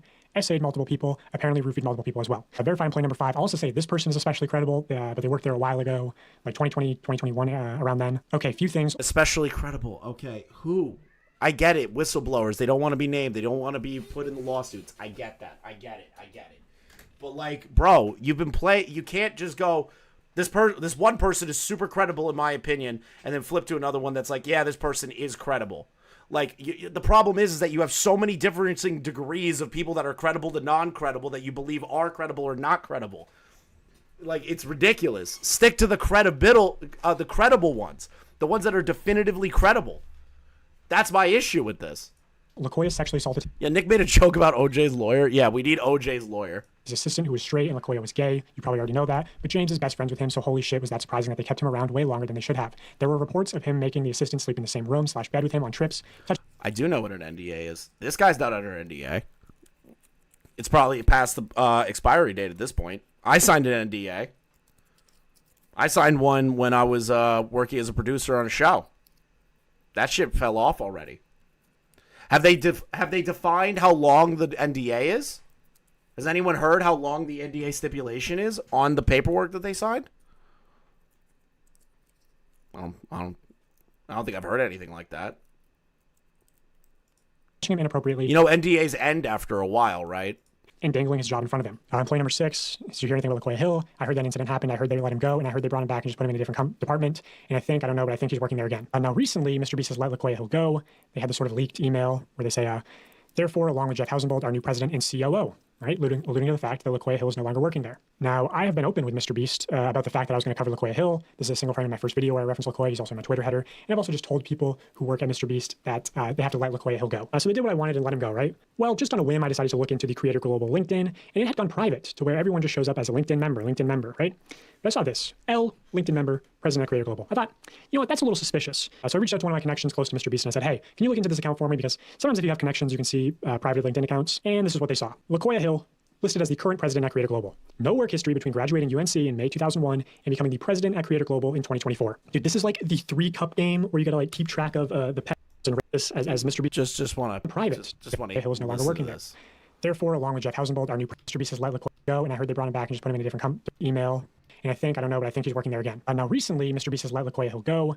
They had this sort of leaked email where they say, therefore, along with Jeff Housenbold, our new president and COO, right? Alluding to the fact that Lacoya Hill is no longer working there. Now, I have been open with MrBeast about the fact that I was going to cover Lacoya Hill. This is a single frame in my first video where I reference Lacoya. He's also in my Twitter header. And I've also just told people who work at MrBeast that they have to let Lacoya Hill go. So they did what I wanted and let him go, right? Well, just on a whim, I decided to look into the Creator Global LinkedIn, and it had gone private to where everyone just shows up as a LinkedIn member, right?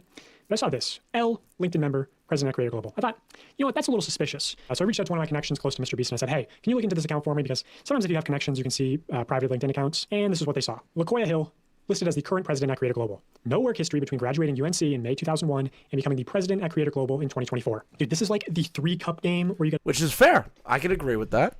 See, there's certain parts of this video where I have to admit, in these moments where he finds something like that, in my opinion, when I first saw it, I was like, wait a minute.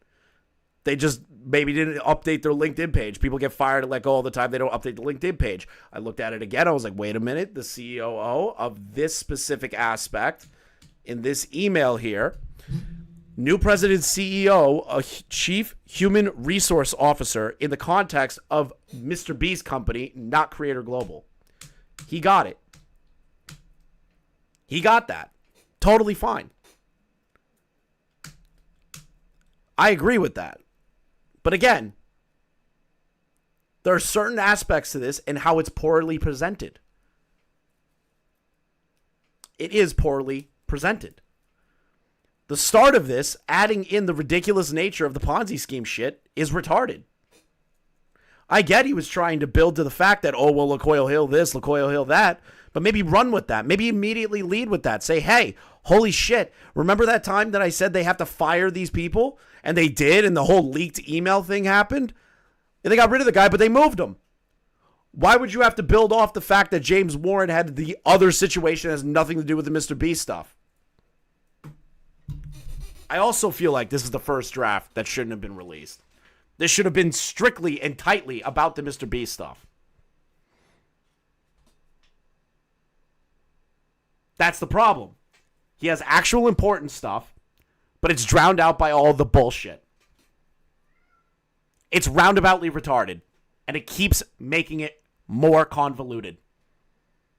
You're going to give MrBeast an out.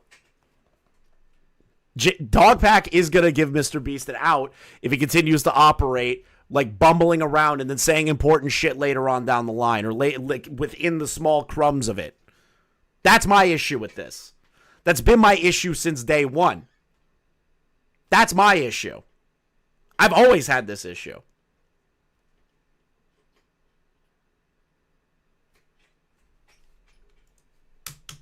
You gotta like keep track of the pets and risks as MrBeast just moves them between companies. They just sort of kept moving them around. You know, like those killer whales at SeaWorld. After it kills a trainer, they'll then move it up to Seattle. They don't give them their background.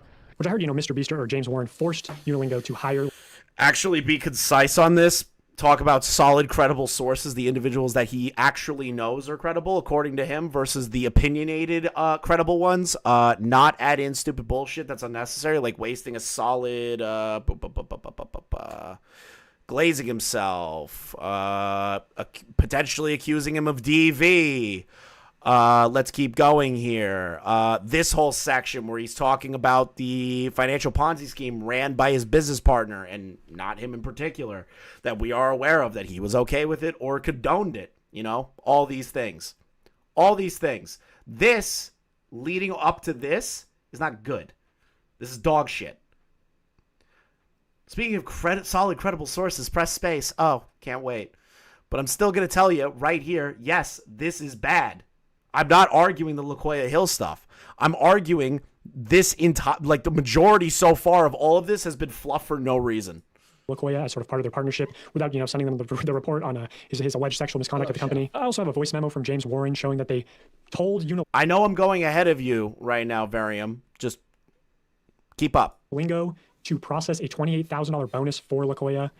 Which there's definitely something suspicious going on with that. Hey, buddy, it's James. Sorry to be bothering you. I've done my absolute best not to bother you. But Lacoya had of course, shut up. Presented a bunch of stuff to me and Jimmy a little bit ago. All really great stuff. But he had asked me and Jimmy personally. He's like, hey, can I have a $28,000 bonus for work I did in the past? And I'm like, yeah, of course, man. And the reason for that is I would be like, hell no.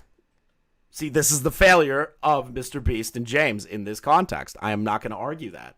There's no argument there. This is a failure. I brought him up to my level, and I don't take bonuses. So for like 2 years, he didn't get any bonuses when our guys were getting like crazy percentage bonuses. Now, I'm not going to go down the conspiracy theory rabbit hole and say this sounds like AI or anything, because that's fucking crazy. I have no way to prove that, nor will I, okay? It could be, but I'm not going to say that in any context. You guys can think that for yourself. For me personally, I have no reason not to believe that aspect. You cannot be convinced. For me, I do not have access to this call. I do not have access to that source. So I'm not going to sit here and say, this is AI. I'm not going to say it. I'm not that crazy. I have my own issues with this, but having a recorded call of him saying, hey, give a bonus to Lacoya for past work, it's bad. It's not great. I need a favor. Sue cannot process this bonus through Beast. I need a solid. Can you please process a 28K? I never said that there wasn't dirt, you fucking idiot. Are you serious?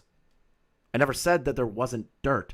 I'm saying the presentation, and I've said it since the beginning of the stream, the presentation is fucking dog shit.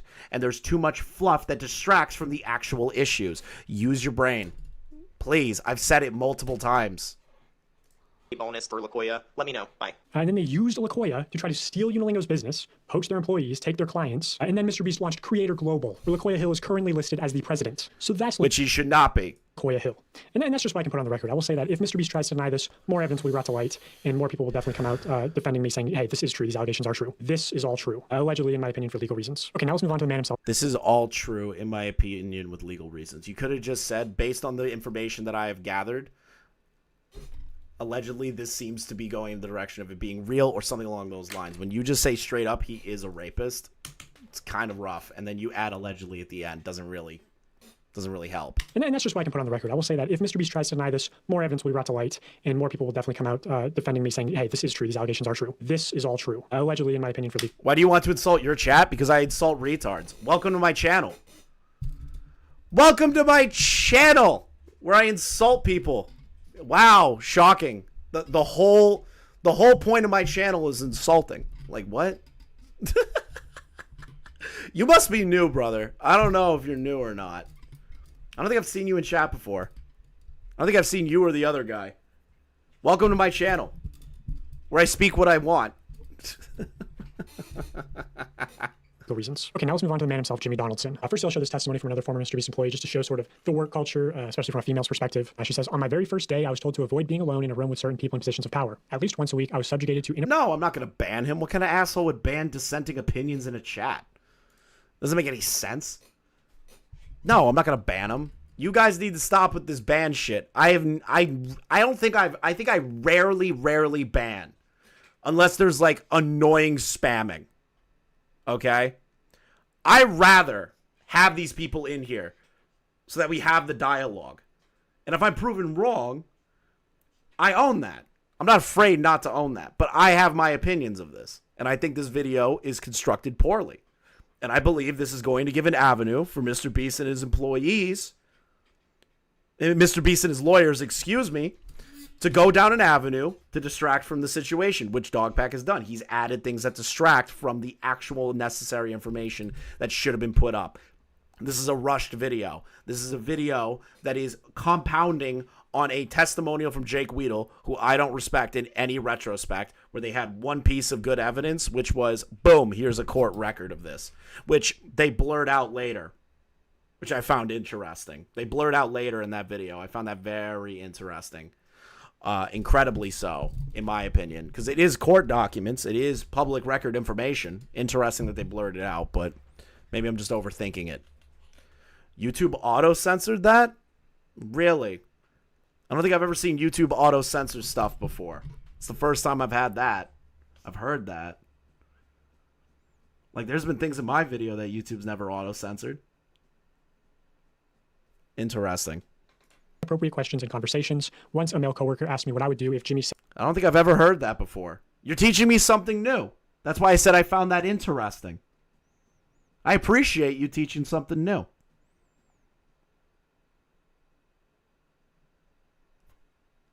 I appreciate it. I'm not even mad at that. assaulted or harassed me. On another occasion, the same coworker said it wasn't fair that women could just decide a pass. I just personally never heard it before. With certain people in positions of power. At least once a week, I was subjugated to inappropriate questions and conversations. Once, a male coworker asked me what I would do if Jimmy assaulted or harassed me. On another occasion, the same coworker said it wasn't fair that women could just decide a past sexual encounter wasn't consensual. Ask me what I do, Jimmy. Jesus. Many of the men I worked with would make assault and pet jokes on a daily basis. They would scream and hit walls. Okay, Verse, you and Core are working together. When they got upset, the minute any woman leaves a room, they would talk about if/how they would. You guys are trolling me, bro. You're trolling me. He's a lawyer and a YouTuber. Dogpack's a lawyer. Yeah, okay, bro. I've heard men comment on female contestants' bodies many times. Not everyone behaves this way, but no one openly speaks out against it in fear of losing their job. If you complain about any of this, you'll be shamed for being too sensitive or just ignored. You can't take anything to HR either because Jimmy's mom runs it. It's pretty. That's bad. You should not have family helping you in this business, especially when it's this big and you have this many employees. I can criticize the hell out of that. That's a stupid fucking idea, having your fucking mom take care of shit. I could say that. But that's based on a test. Well, to be honest, we know that she is the HR manager of this.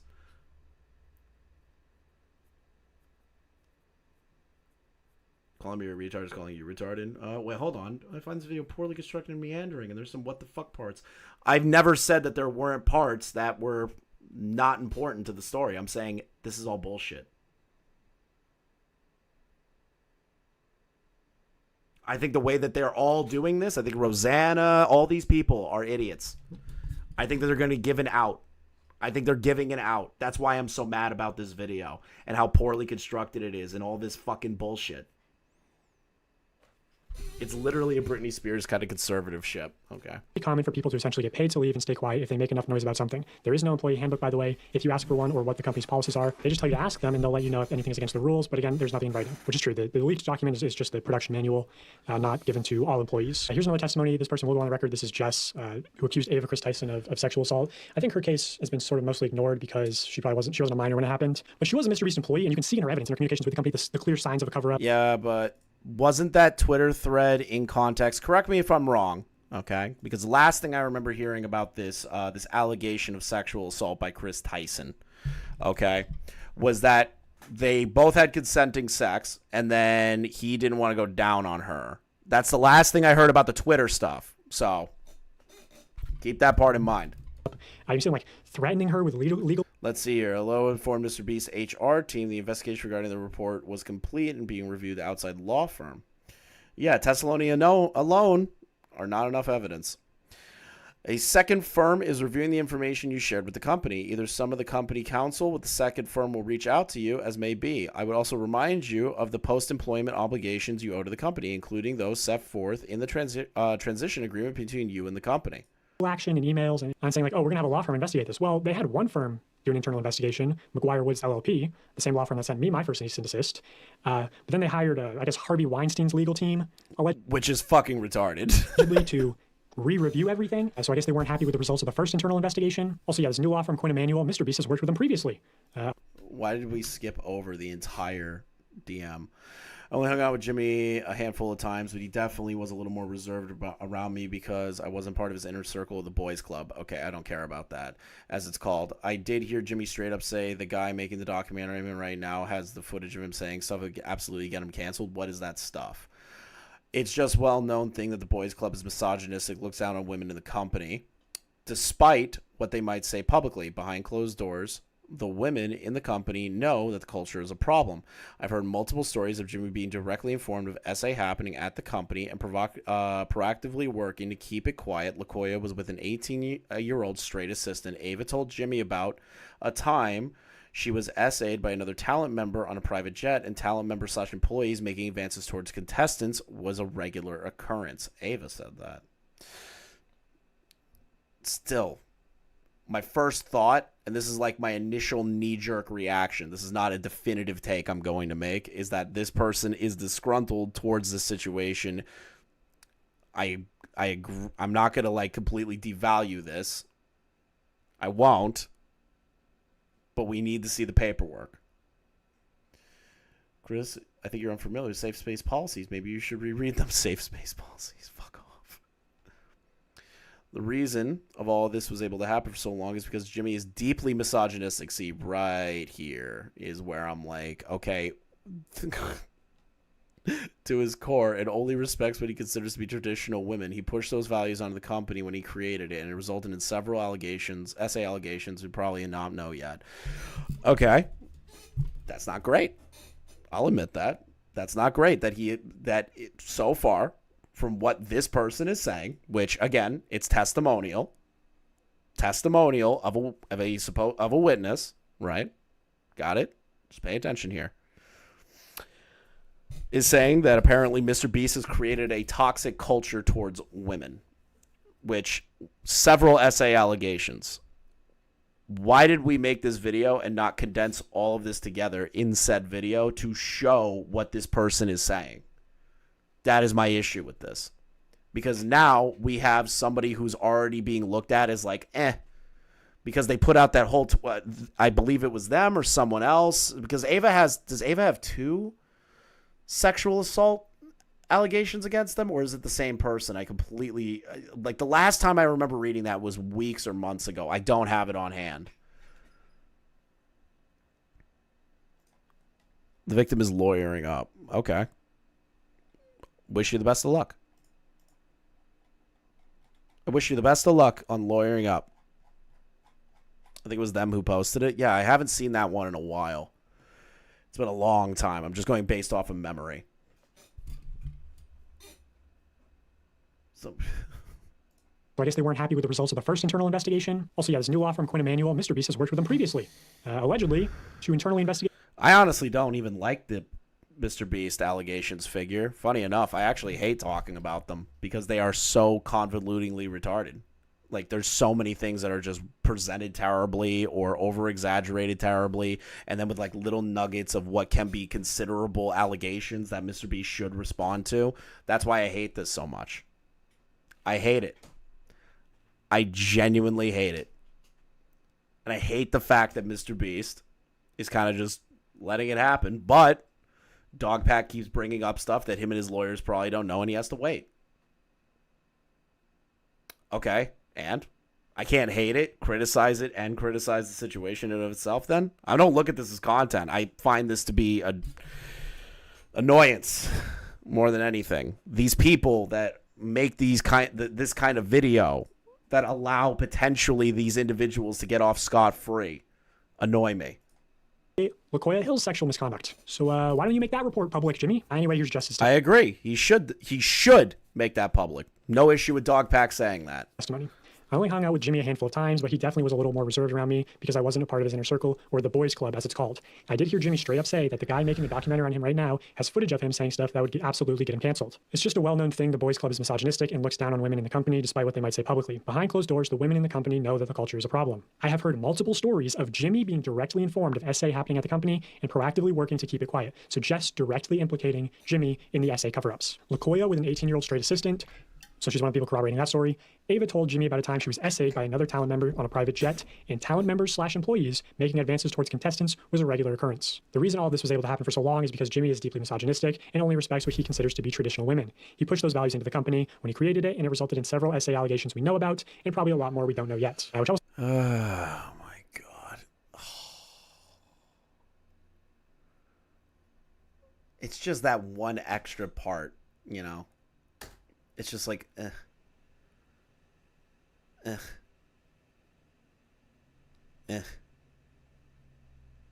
It's just like, whatever, if he, I really don't care that if he has traditional values. It's another thing if he is trying to purposely cultivate an entire company that is based around treating women like shit, or doing what Harvey Weinstein did and allowing it to happen himself and acting upon it himself, which, to be honest, Lacoya Hill stuff is showing some aspect of that. So it's rough. Again, testimonial. We have to go based on testimonial. say a lot of the essay allegations That is what's happening here. are still not public. Like, man, just fire James Warren and Lacoya Hill. Fire them. Don't just move them around. Or I'm gonna start dropping nukes. Anyway, let's. I'm gonna move Matty What was that, Mr. Dropping Warren and nukes? Lacoya Hill. Fire them. Don't just move them around. Or I'm gonna. Wait, if you're talking about the other day, let's be clear. This is my feeling. Since we started a professional relationship along with my friendship, I don't want to do anything sexual with each other. That's a dynamic that can be misconstrued. Okay, so that's Ava Chris Tyson. Like today, the person told me he wanted to use my body, and I don't want to at the time. But I didn't want him to be upset or mad with me, so I let him. That's what happened the other day. I guess I should have asked to stop. Just kind of happened. So I just let it. Also about the dead naming, I have no clue why it has happened. So let me talk to Blank with you about how to make it not happen again. I think you should also talk to Blank so he can reassure you that A, this is a hectic shoot and don't really know what they're doing, and the PAs, they drop the ball constantly, and B, it happens to Blank a lot too. I'm sorry if this isn't working for you. I completely understand. We can rethink things, and I can work with you to make sure you're happy. You are an important person to me. I want to be your friend, and work relationship causes stress that I'd rather focus on our friendship. I want to reread that again. My feelings since we've started a professional relationship along our friendship. I don't want to do anything sexual with each other. Okay, so they seem to have declined somebody. That's a dynamic that can be misconstrued and is unethical for me. I have a thing where I don't respect my body. Like today, the person told me he wanted to use my body, and I didn't want to at the time, and didn't want him to be upset or mad, so I let him. Yeah, it's fucking gross. It's incredibly gross. What is this police officer photo? Yeah, no, I know his penis size. This still needs to be addressed. I can't stress the fact that MrBeast was in a Discord where he said, I know what Chris Tyson's penis size is when there's minors in there. This guy fucking needs to say something about this. MrBeast needs to say something about that. I can agree with that point. That's important. Isn't that the police officer that banged 50 guys? I think so. Is it? I don't remember that story, if I'm being honest. Officer that banged.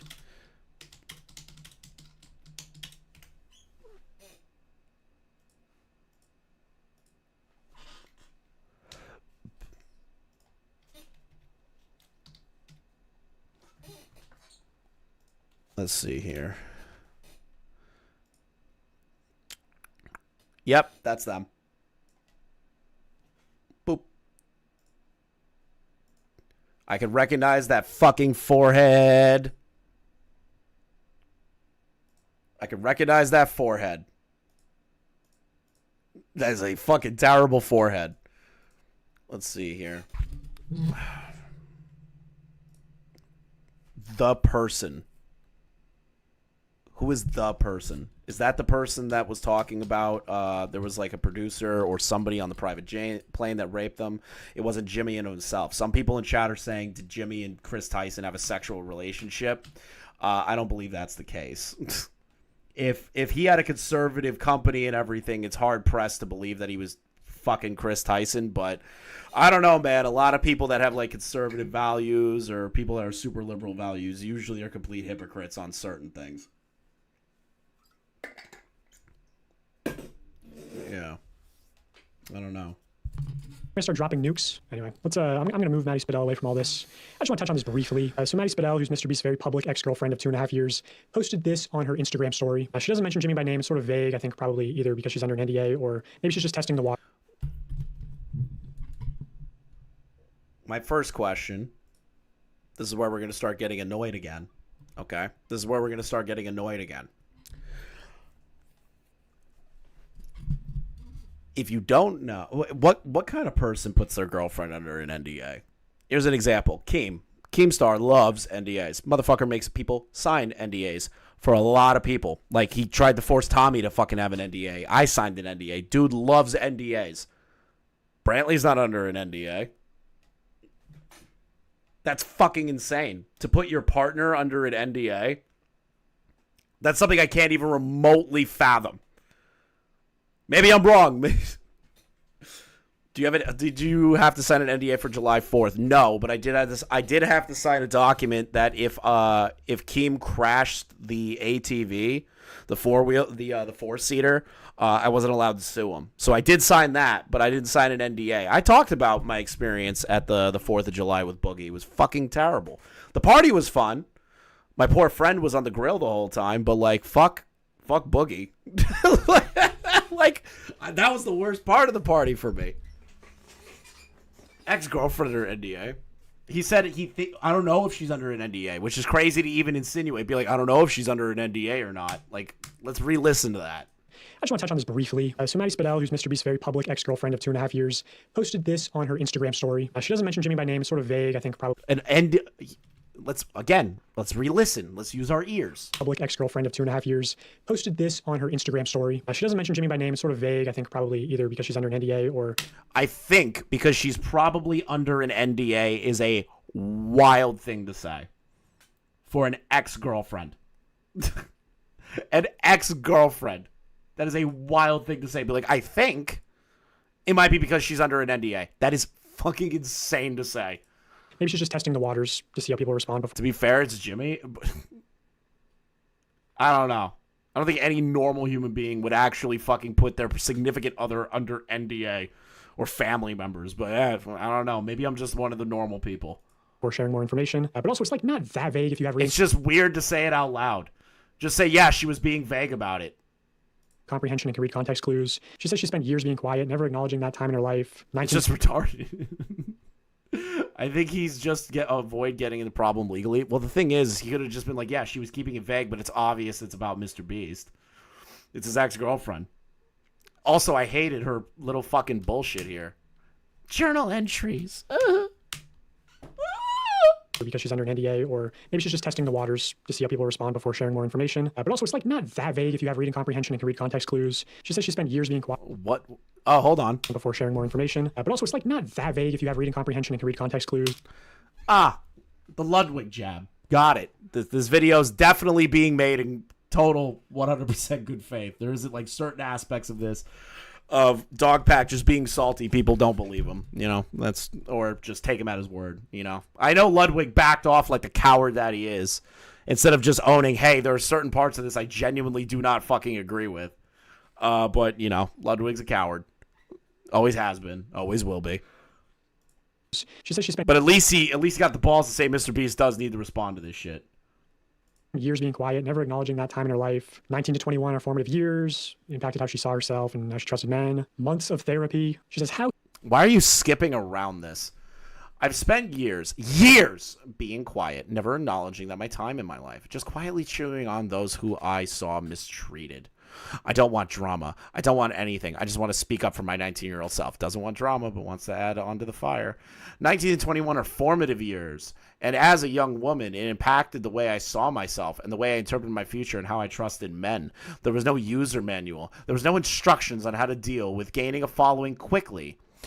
Vague if you have reading comprehension and can read context clues. She says she spent years being quiet, never acknowledging that time in her life. 19 to 21 are formative years. Let's see here. There's no user manual. There was no instructions on how to deal with gaining a following quickly. No cheat sheet on dating someone famous.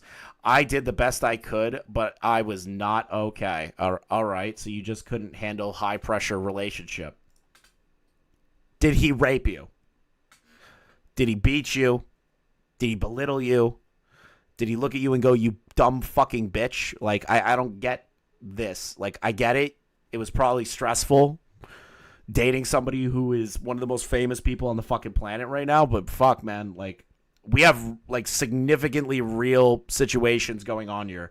Potentially life-altering allegations that are randomly sprinkled throughout this video in the worst way possible. I feel like a bad relationship doesn't amount to any of that, but that's just me.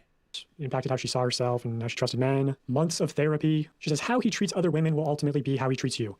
So how does Jimmy treat other women? I don't really get along with women. I don't really get along with women. I don't really get along with women. Well, women are stupid because they're inferior to men. That when she... Do you know that clip was not him being serious? I don't really get along with... You know, MrBeast also has a video where he says the F slur like 100 times, right? Women. I don't really get along with women. I don't really get like, I get he's doing it to like add like, oh, like a joke. He can turn around and say, oh, that's a joke. But people are going to take that seriously and go, oh my God, MrBeast hates women. This is the thing. People are stupid. People are stupid. I am not a genius. I will never admit that I am a genius. I will never say I'm smarter than anyone else. But I can say with a certainty that I know that people are more retarded than me. And they're going to look at that and go, oh my God, MrBeast hates women.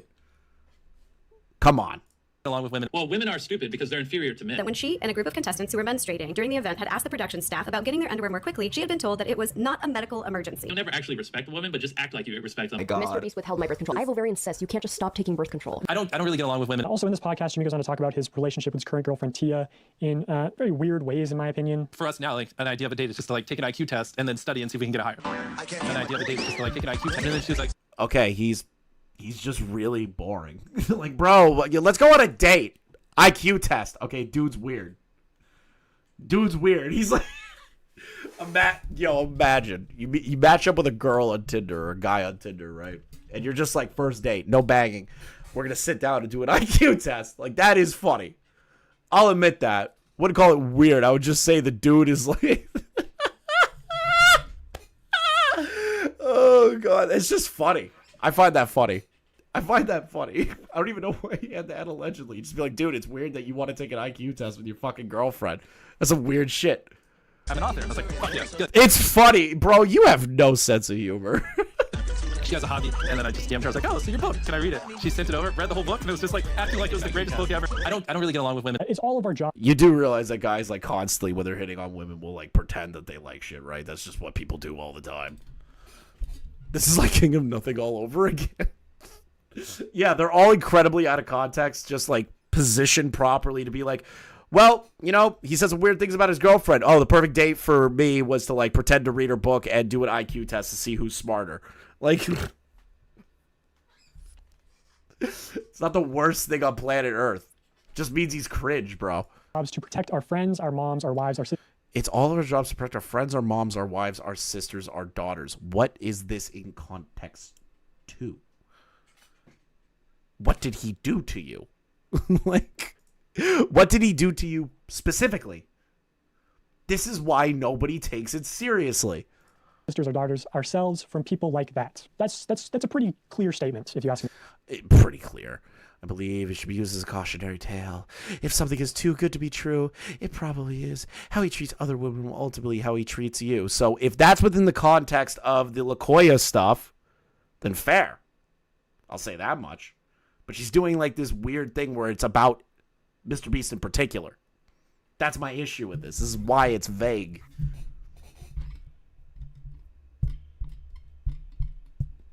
Yeah, it's funny. I would laugh at his face. I'd be like, are you a fucking idiot? Like, what's wrong with you? He's just a weirdo. Like, you're a freak. Like, bruh. But he's not like a woman hater, you know? Now, I almost feel like there's been a campaign against Matty Spadel to discredit her before she's even shared any information. Here we go. There is a campaign to dispel what she's trying to say. This is where we get into the whole, there is a purposeful disinformation campaign. Now we're getting into the controlled opposition conversation. Which, Dogpack, I am not controlled opposition. I am somebody that sees a poorly constructed video that has nuggets of fucking bullshit in here. Like, total bullshit of, like, the ridiculous highest order of how you're structuring this. And then nuggets of things that are important. I think this video is terrible. I think what's happening is that you guys are getting desperate, waiting for MrBeast to respond, or desperate to keep putting out content to keep this going, instead of just waiting.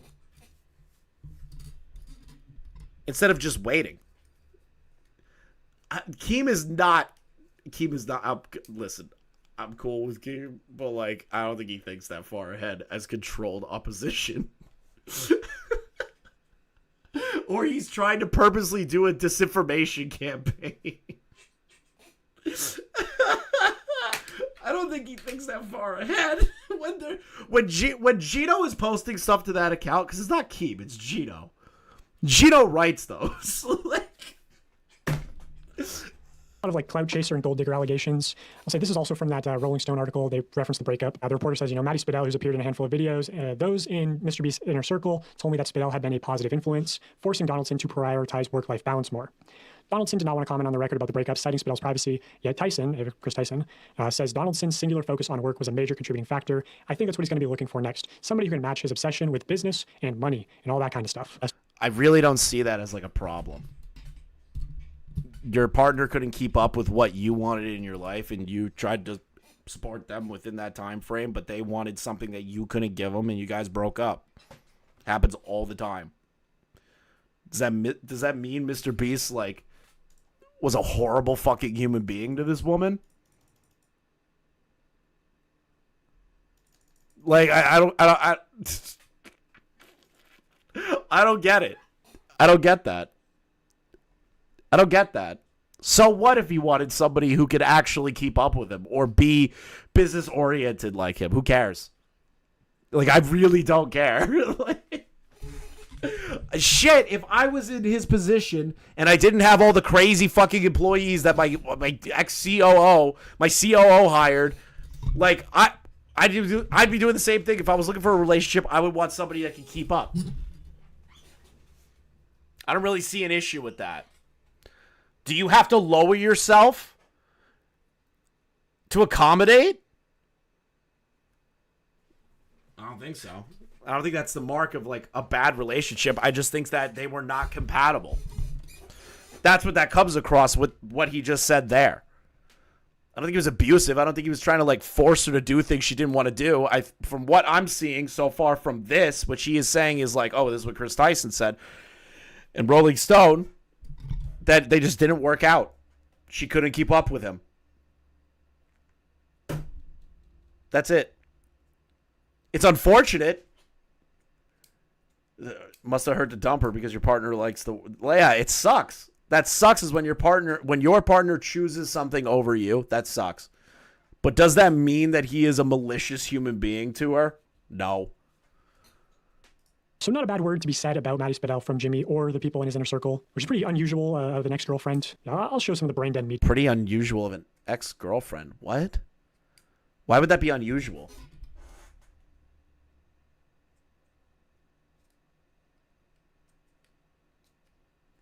Why would that be unusual? Why would that be unusual? I say nice things about my exes all the time. I'm actually still friendly with like 2 of them. They're great people. Like, what? That's not crazy. If you, what? I don't know. That's unusual. Okay. Well, I don't want to come up with a rumor, but why not go back to a previous thought? Jimmy and Ava lived together for like 6 years. In what context? I'm curious about where you're going with that. No, like genuinely, I'm not trying to like shit on you. Where are we going with that? Because we were just talking about the ex-girlfriend situation and that they didn't grow at the same time and that they broke up because of that aspect and that they couldn't keep up. 86 videos of the Shadman poster in the living room. Yeah, no, that's fucking disgusting.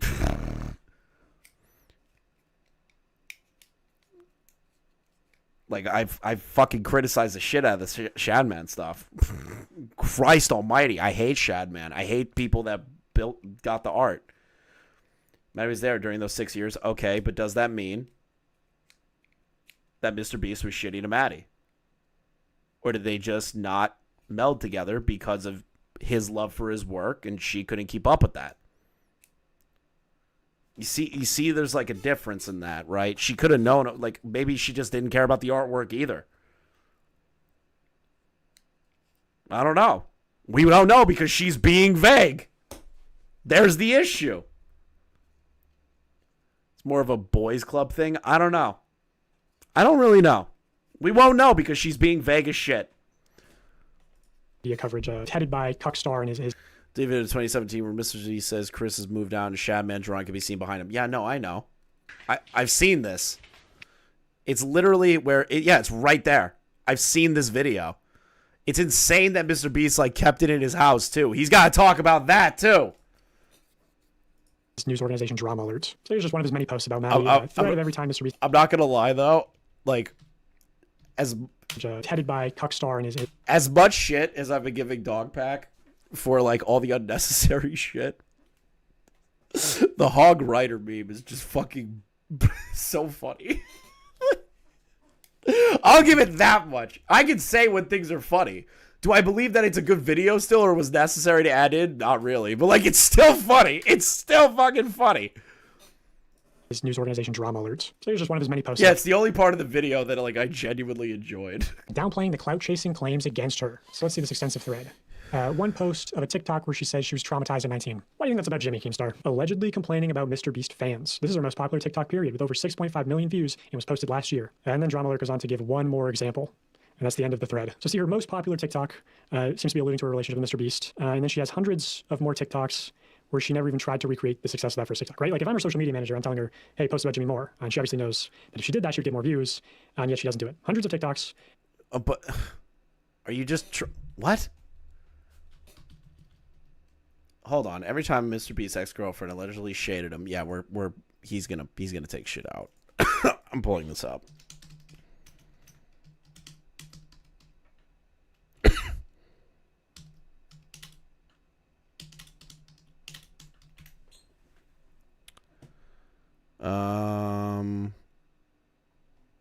Here we are.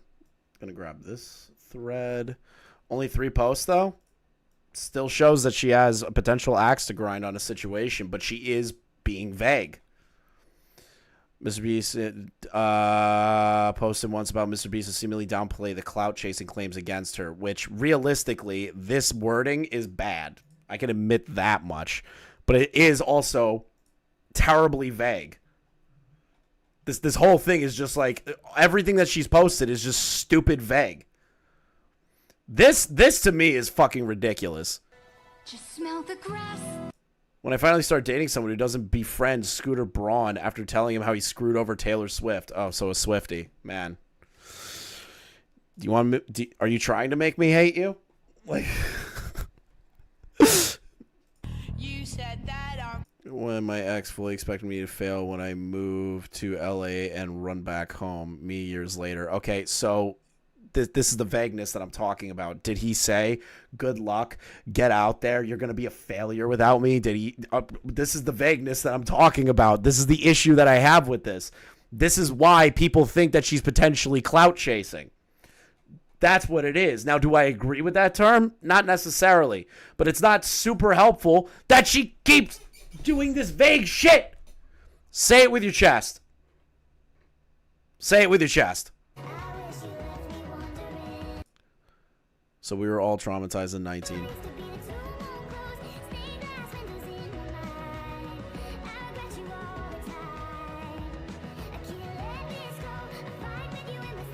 Man, I really want to take somebody seriously who makes TikToks like these. It's so easy for me to take them seriously. If she does come out with actual damaging allegations and stops being vague, I will rescind what I'm saying here. But realistically, it's just fucking annoying. It's just so fucking annoying. No, it's not cringe posting. It's vague posting about things that MrBeast may have done to her. Like, it's blatantly obvious with some of this shit. This one, this seems to be one, this seems to be one. It's just, grow the fuck up. Say it with your chest. This is why people think it's potentially clout chasing. I can see where they're coming from. Do I agree with it? No. But, like, kind of mauling about it in this video is interesting. Him downplaying the clout chasing claims against her. So let's see this extensive thread. One post of a TikTok where she says she was traumatized at 19. Why do you think that's about Jimmy, Keemstar? Allegedly complaining about MrBeast. What was she traumatized by? Why the vague posting? Why posting when everyone knows that she is the ex-girlfriend of MrBeast? Posting something like that. People can't come to a potential conclusion that she is clout chasing. Fans. This is our most popular TikTok period with over. Yeah, I'm starting to understand why MrBeast hates women too. Not in the sense of like, you know, not in the sense of that guy. Not in that sense, but like, come on. 6.5 million views and was posted last year. And then Drama goes on to give one more example. And that's the end of the thread. So see, her most popular TikTok seems to be alluding to her relationship with MrBeast. And then she has hundreds of more TikToks where she never even tried to recreate the success of that first TikTok, right? Like if I'm her social media manager, I'm telling her, hey, post about Jimmy Moore. And she obviously knows that if she did that, she would get more views. And yet she doesn't do it. Hundreds of TikToks, about 30 of them are about Taylor Swift, maybe 3 are about her ex-boyfriend of 2.5 years, which for a Swiftie, it's extremely low to post. Which I agree with. That is low for a... Anytime I think of a Taylor Swift fan, I think you're mentally ill. I think you're mentally ill. If you're like a true Swiftie, you're genuinely mentally ill. Only 3 times about your ex-boyfriend who's I'm not saying this one in particular, but like, come on, the Swiftie fan base is mentally ill. I feel like we can all agree on that collectively, right? I feel like collectively we can agree the Taylor Swift fan base is exceedingly mentally ill. Okay? Incredibly famous. So if she was clout chasing, she's doing a horrible job at it. Now, Drama Alert, on the other hand, has posted more times in the past month about Matty Spadel than Matty Spadel has ever posted about MrBeast. Which... I get why the Drama Alert account is coming to that conclusion of that due to the vague posting and the timing of certain things in here. I get it. I get where they're coming from. I'm not going to really, like, destroy Keemstar on that one because it's just fucking... It's YouTube drama, bro. If you're going to talk about your ex who's in the middle of the biggest allegation in YouTube history, it's going to obviously end up on a fucking channel called Drama Alert. So I just want to address that because I think MrBeast knows Matty has nukes against him and he's trying to discredit her. I think he knows Matty has nukes against him. Oh my god. There's the word I think again. There's the word I think again. Like, do you... Like, this is my issue. Think or no? Taylor Swift is Andrew Tate for women. And she'll say half the things you're hearing are true. That's the other half of it. So she's vague posting about certain stuff, but is also potentially saying that some things are false. Stop vague posting. Be upfront.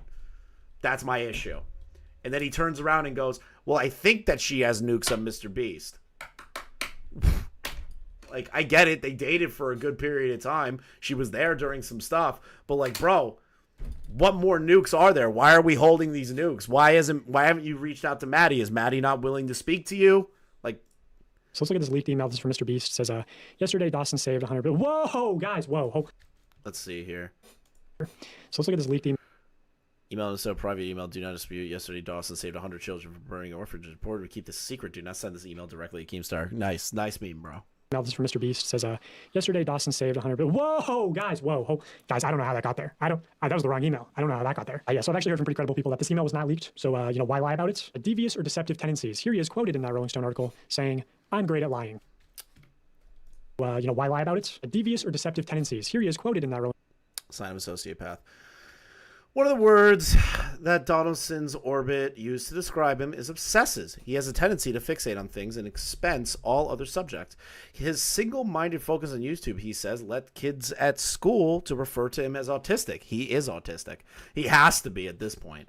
There are a 5-year point in my life where I was just relentlessly, unhealthily obsessed with studying virality, studying the YouTube algorithm. He says, I woke up, I would Uber Eats food, and I would sit on my computer all day just studying shit nonstop with other YouTubers. There was also Settlers of Caton phase that led to Donaldson's assistant buying at least 5 copies of the strategy game a month. So there are always fresh ones lying around. Donaldson relishes in the strategy and machinations. It demands deadpanning. I'm great at lying. So within the context of cards, Settlers of Catan.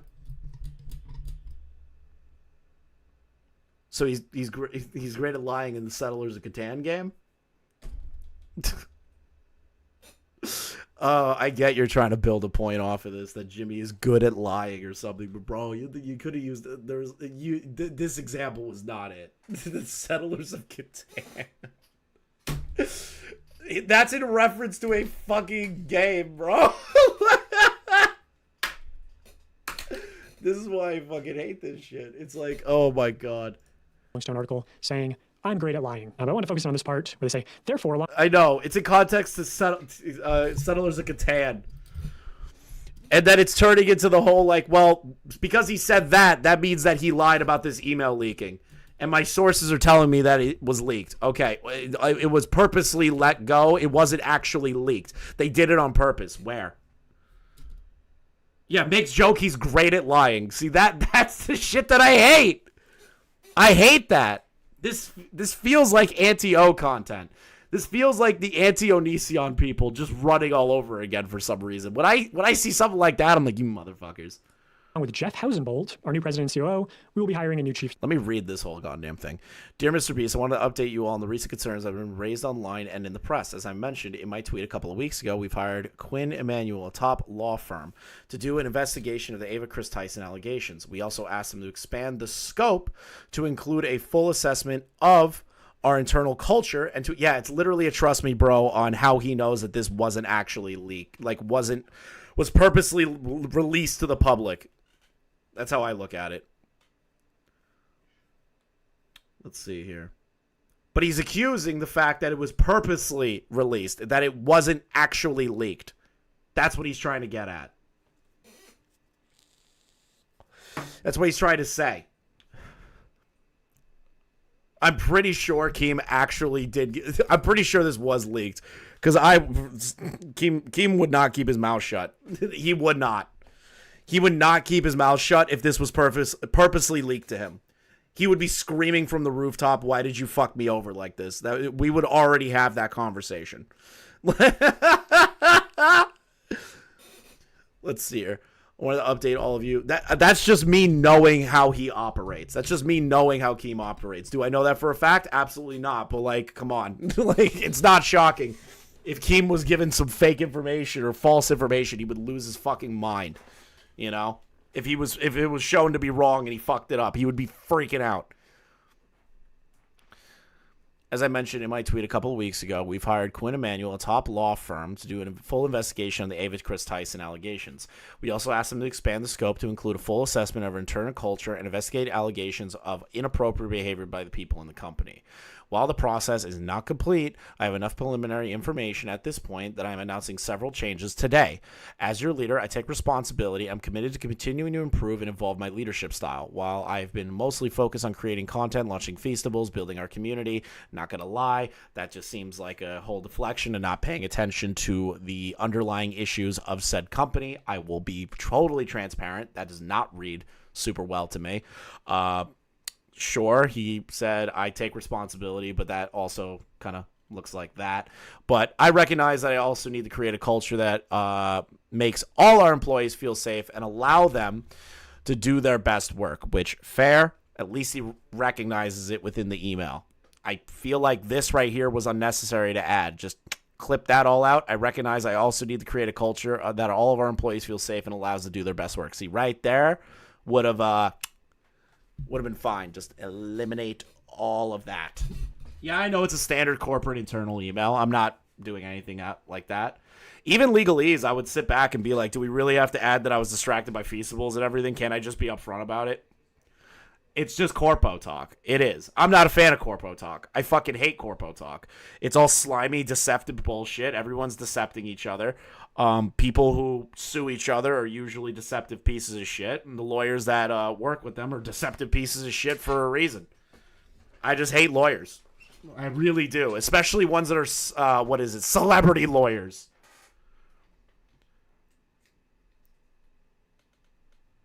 Let's see here.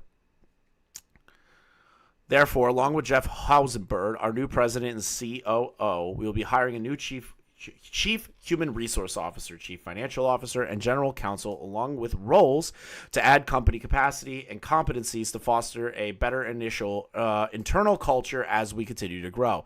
To start off, we will be instituting hiring a new chief human resource officer, which, yeah, you definitely need one.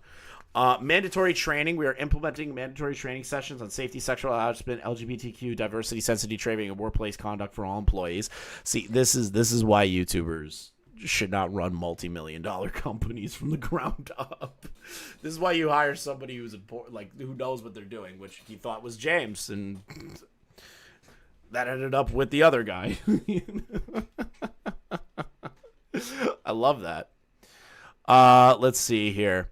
Listening sessions. Jeff will be holding listening sessions across the company to hear directly from employees about their experiences and ideas for improvement. It's funny because the CFO was James. Yeah. He fired him. That's good. If he fucked up that hard on Lacoya stuff, good. I have no issue with that. I don't think anyone should have an issue with that. My issue was Dogpack's portrayal of like the DV and some other aspects of James. This is a little different. This is a good thing. This is actually them taking the steps measured to do that, to remove James. Fired in quotations, also true. They did say removed. They didn't say fired. They said hiring. They didn't say that they fired or let him go or anything. They just said hiring. I hate corporate talk because that can be interpreted in multiple different ways depending on who you ask. Anonymous reporting. We're establishing an anonymous reporting mechanism to ensure everyone feels safe coming forward with concerns. See, that should already been in there. We have engaged in an independent firm to conduct thorough reviews of our policies and practices to implement changes. Optimistic about the company's future. I appreciate your contributions. We are seeing many examples of your hard, I don't know what it is here, became the first channel to surpass 300 million subs and subscribers. Our last two main channel videos, fastest growing in the company. Our philanthropy work continues positive impact on our community and our planet. I don't know what the rest of it says. Human resource officer, chief financial officer, interesting, and general counsel, along with other roles. Yeah, chief, what is it? New Jeff. Yeah, chief financial officer replacement, hiring a new human resource officer. I believe that they should hire a new HR manager and not be the fucking mom. Let me correct my wording on that. I'm glad that they're getting rid of James. Seems like he, during the Lacoya stuff, was not handling that well. But again, Dogpack's presentation was complete and utter horseshit. Of 90% of what James's actual involvement was, other than the phone call saying that he wanted to get James a bonus of 28 grand, which definitely bad if you know that shit, okay? But the sheer fact that his mother was running HR, the family should not be involved in your business. I'm sorry. Family will do anything to, like, fuck shit up for you. Yeah, the mom should be just removed in its entirety. Jimmy should just be the creator, you know, the guy that's in the YouTube videos, you know. As cringe as that sounds, I would rather. This is the problem, right? Here's the substantial problem that I have with YouTube of today, okay? Here's kind of like my soapbox moment. Got me? Here's my soapbox moment. I do not like, never have liked, how things have become so incredibly corporatized in the YouTube scene. I hate it. I genuinely hate it. I hate how corporatized it became. I hate that it's not just one independent person doing the work. All these people became multimillionaires and they created companies. Now, is creating an LLC wrong so you can make sure that your taxes are paid properly and you can pay yourself and maybe have a couple of editors too? Yeah, that's totally fine. But something like this, something this extensive, I don't know. I just miss old YouTube. I miss PewDiePie. I miss PewDiePie. I miss people like PewDiePie, where they had 2 editors, a chair, and they just talk shit on the internet. I miss that. This kind of corporatized shit just ruins it. It ruins the facade of YouTube. And, like, it's just frustrating. It really is. It really is.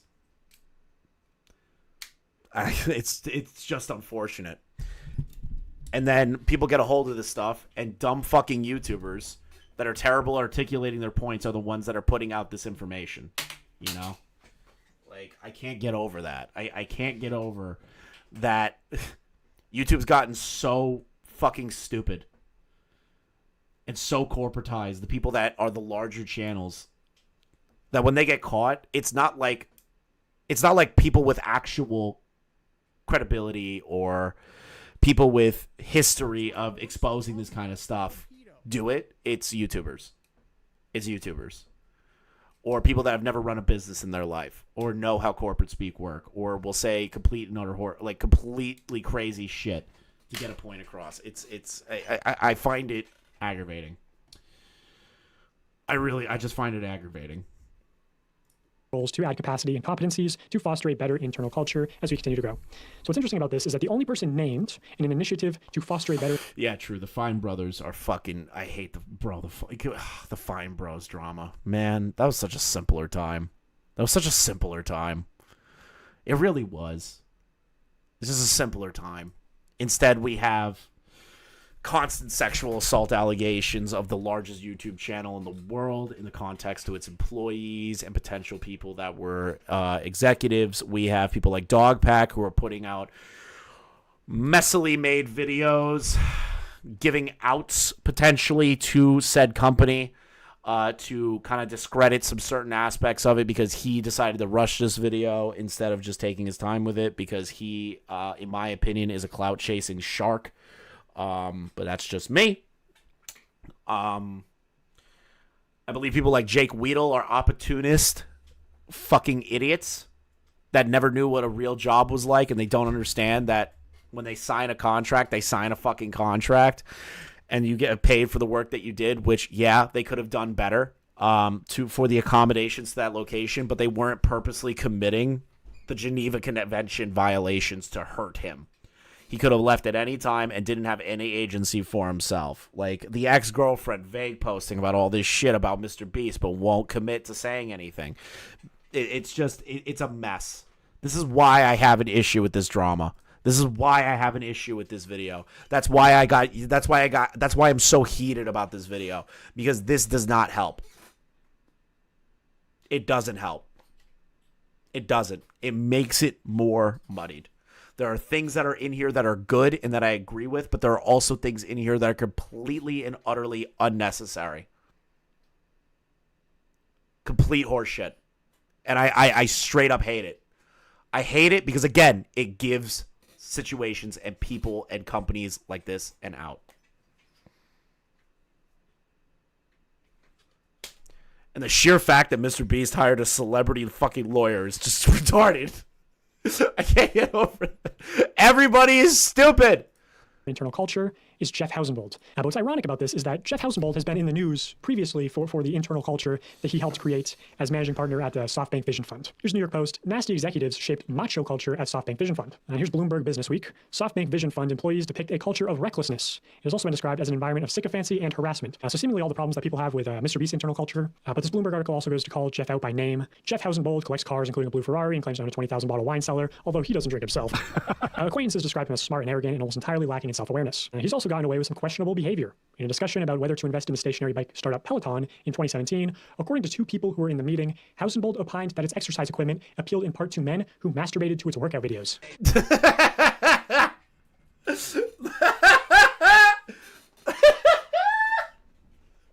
Is he wrong though? I don't know. I don't jerk off to workout videos. People can find everything to like jerk off to, bro.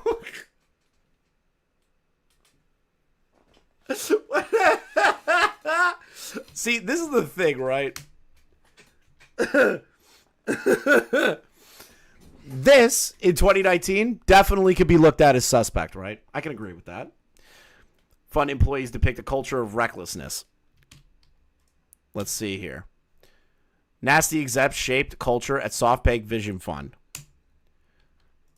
As managing partner at the SoftBank Vision Fund. Managing partner, which means that he was one of the executives during this time frame. I can agree that that's not a good look. But this is just funny. This is just funny to me. this is just funny to me. He got away with questionable behavior by saying, yeah, people jerk off to Peloton's bikes, workout videos.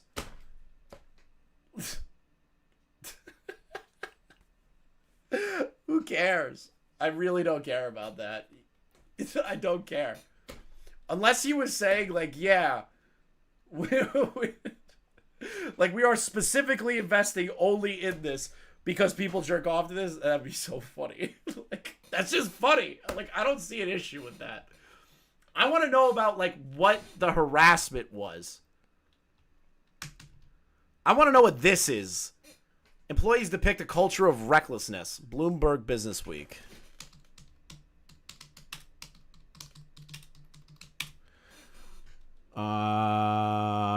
Let's see here. SoftBank Vision 2019.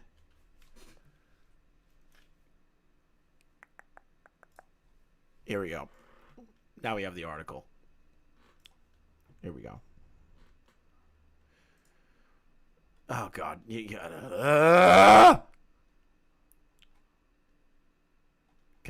Why can't I read this? Do I have to pay the Bloomberg? Do I have to pay Bloomberg? Really? This is ridiculous. I have a confidential tip. Kill yourself. Can I please see this?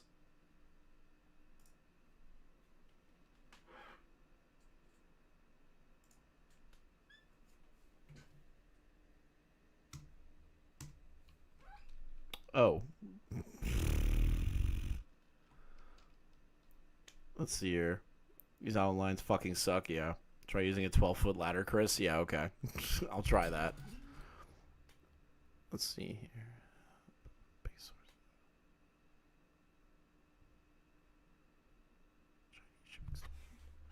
Post the link in chat. All right, Shinji, I got you. If you could pull that up for me, that'd be great. If you could find a way to get that open for me, I would appreciate it. So I don't have to pay this fucking company.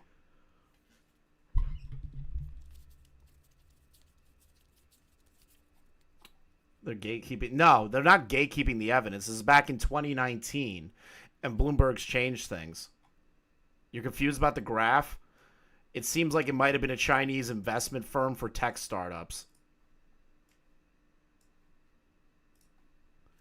Thank you, Shinji. You're the GOAT per usual.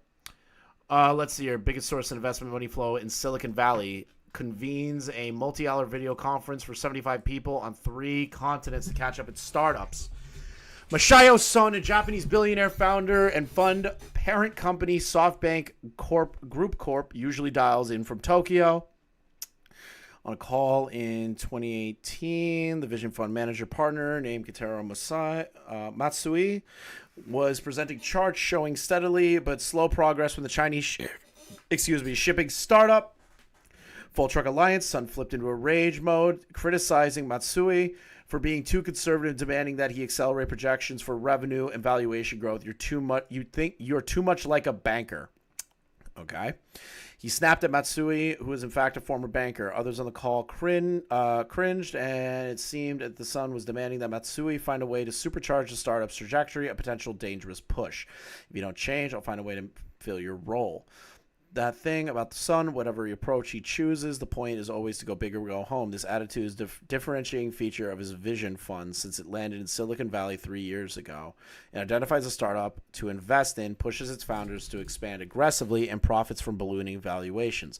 The method seems to be working, at least until earlier this year, which was back in 2019, when the fund's most prominent investment, the office-sharing startup, Weco, operatically self-destructed. Let's see here. Another feature that sets Vision Fund apart is where a big chunk of the money comes from. Saudi Arabia. That's always fun. I want to see where they talk about the specific company in question that we're looking at. What was the name again? SoftBank. We are talking about that in particular, but I want to see some of the 26 forward SoftBank green tinted grass house Todio, Son's home, West Side, California, 74-acre compound with massive main reference.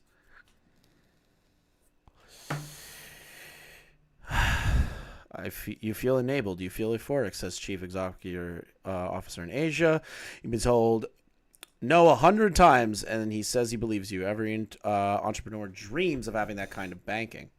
One Silicon Valley CEO recalls an early pitch meeting with Sun over video chat. Unbeknownst to the CEO, Defend Tokyo fell the minute behind in audio, so he was narrating the sides SoftBank's top brass weren't yet seeing. They were all super polite and nodding their heads, said a person with knowledge of the meeting and who wasn't authorized to discuss it. I didn't find out until after none of it made any sense. You guys are getting lag? Okay. Sorry about that. You said in an interview last year, the concept held light, $121 million, funding in 2018. After Vision Fund invested $375,000 in Zume Pizza Inc., Pizzagate, whose mission is to use robots to automate pizza. Pizzagate. Obama?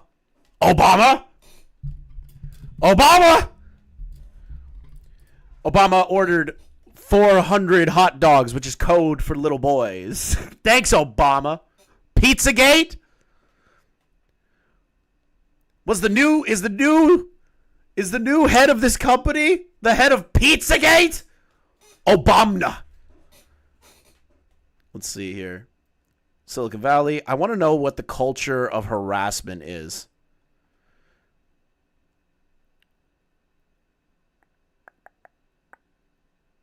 Zero tolerance for any form of harassment. Okay, hold on. Let's see here. What is this? In Silicon Valley, much of the whispering about SoftBank's peculiarity in the spotty investment record concerns managing partner Jeff Housenbold, who collects cars, including the blue Ferrari, something about jerking off. Okay, see, this is probably the more important stuff. Well, that's the Peloton, the invest in Peloton, because people like to jerk off to shit. Like, who cares? Ultimately did not invest in Peloton. Housenbold is also notorious for sparking an internal compliance review this April by selling personal shares in the Gerhardt Health and Cancer Detection Company, in which SoftBank is the largest shareholder. Although he was cleared of any wrongdoing, the compliance process was reconfigured to restricted companies is now escalated for human review. Where's the harassment so far in toxic workplace?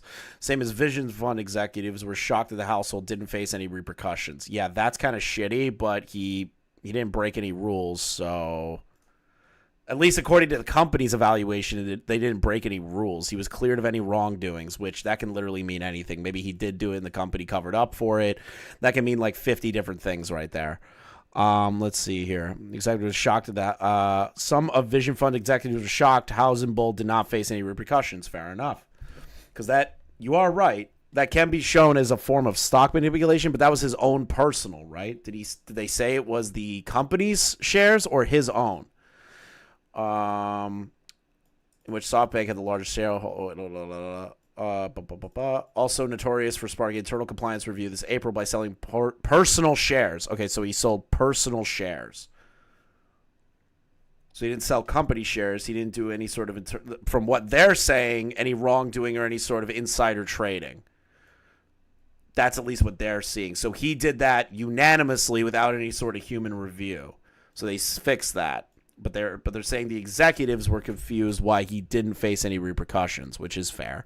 Housenbold's investments include several promising portfolio companies, including storage company Clutter, Colombian delivery company Rappi, but at least two high-profile bets have struggled. WAG, which has floundered because of a scarcity of pet owners willing to stick with the dog walking app, shed CEO Hillary Schneider and brought back SoftBank's stake earlier this month. Housenbold also pushed Tina Sharkey, co-founder of the online realtor Brandless Inc., to build a warehouse and distribution network, then forced her to resign and withheld a second tranche of funding when sales disappointed. These boards later decided that it didn't need the funding after the company moved to a new business model. I don't know. Where's the harassment? Yeah, it's kind of shitty to like make someone do something and then fire them, but is that like internal harassment? Or is that just what's it called? A hostile takeover? I feel like that's just a hostile takeover. A memorial meeting in October, Housenbold defended his performance by arguing he'd be trying to back female CEOs.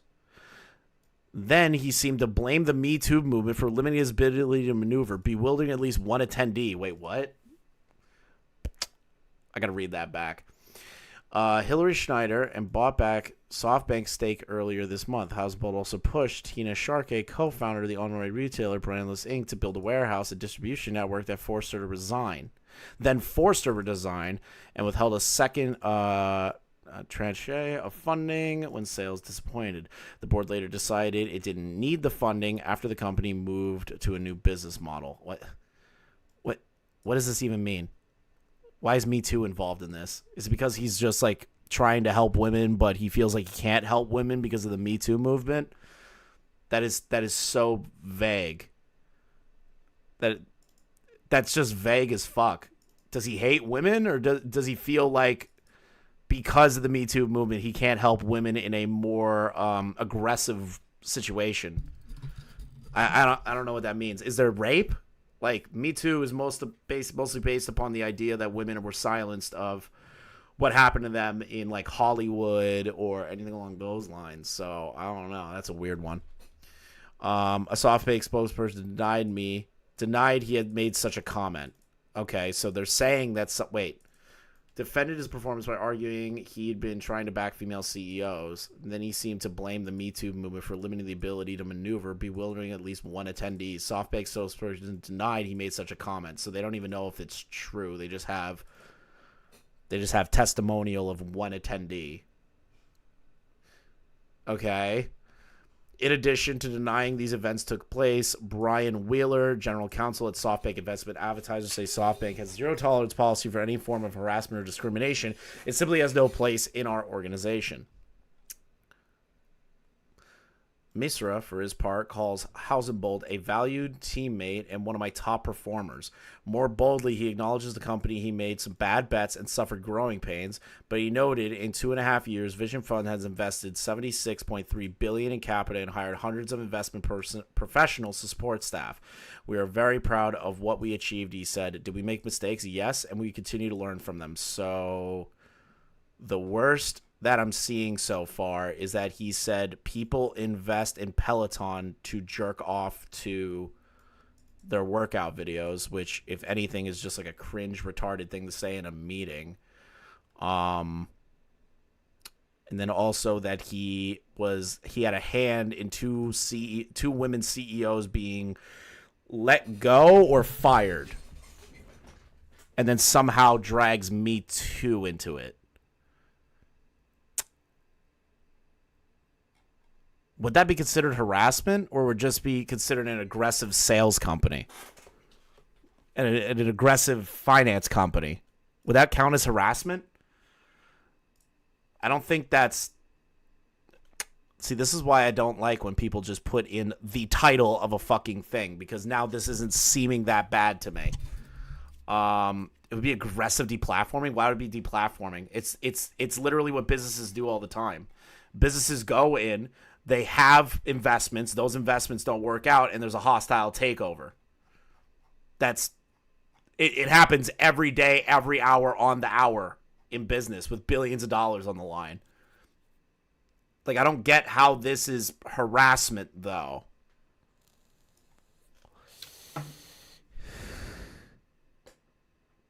And this is where he takes, and Dogpack even takes this section of it. I wouldn't even call it deplatforming. They just redivested it into the company, and they realized, hey, we didn't have to do all these things. We had the money for it. He just removed the CEOs that the company believed not to be doing the job properly. That's at least what it says. Yeah. I wouldn't call this harassment, though. Yeah, culture of recklessness. The way that Dogpack is putting it out,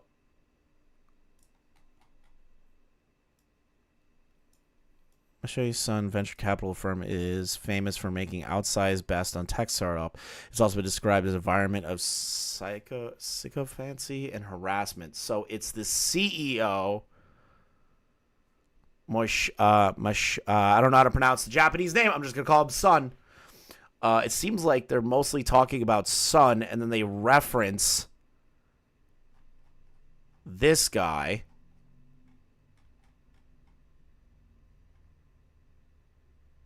I'm so confused. Why would he use this?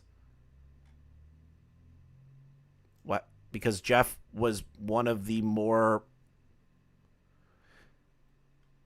was just a part of the company? Is that what that is? But it doesn't seem like he did anything other than like redivestments and removing what they believe to be bad CEOs of a company. Masha Yoshi. Okay, thank you, Masha Yoshi.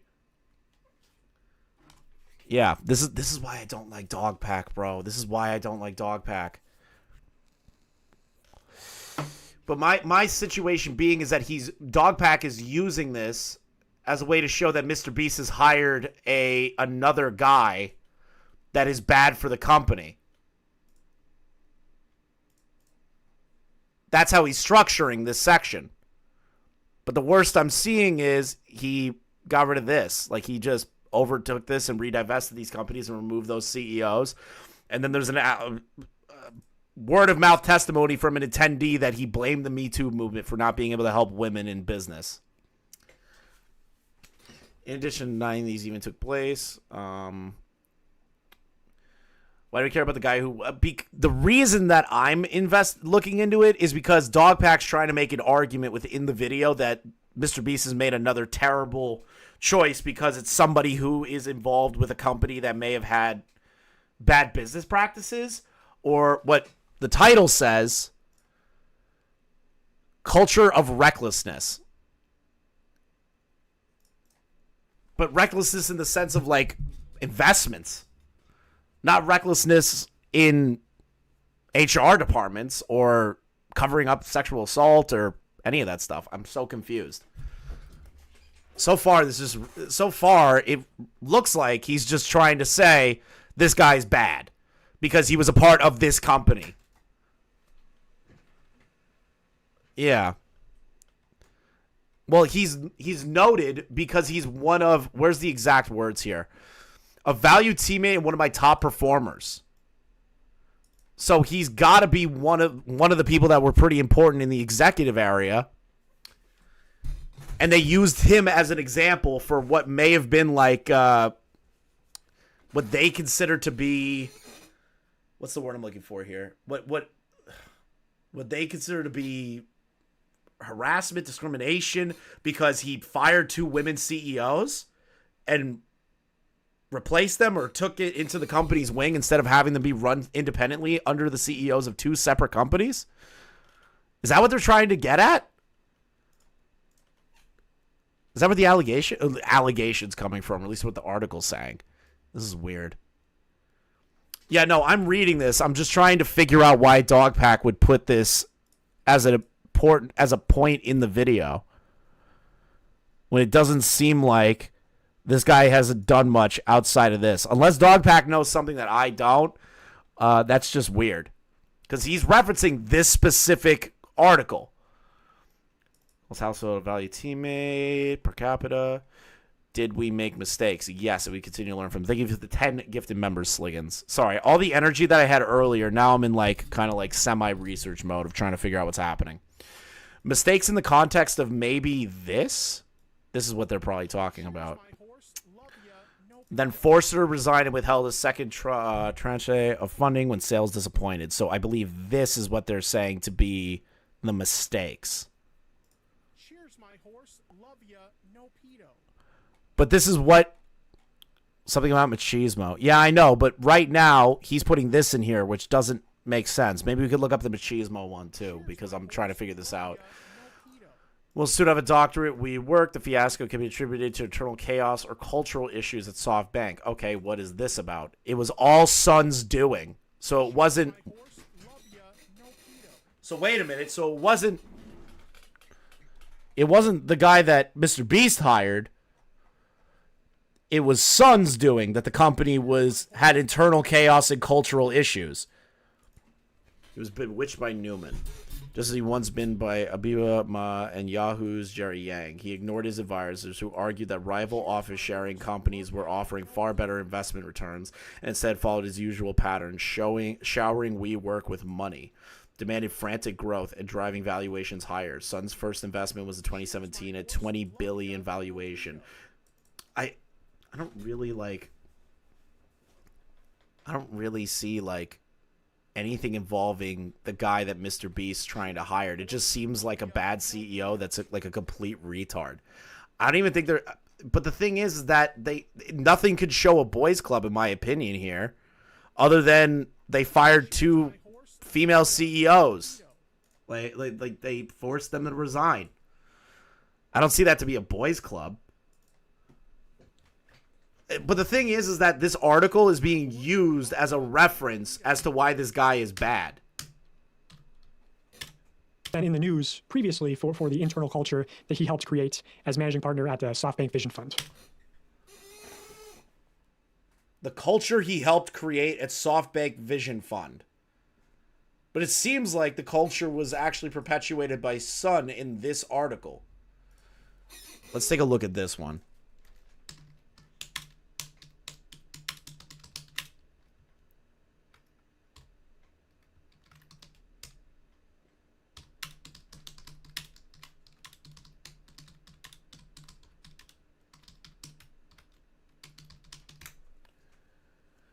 All right, got it. Please tell me the New York Post isn't going to make me fucking subscribe to it either, because I'm going to lose my mind. Okay, but it's also the New York Post.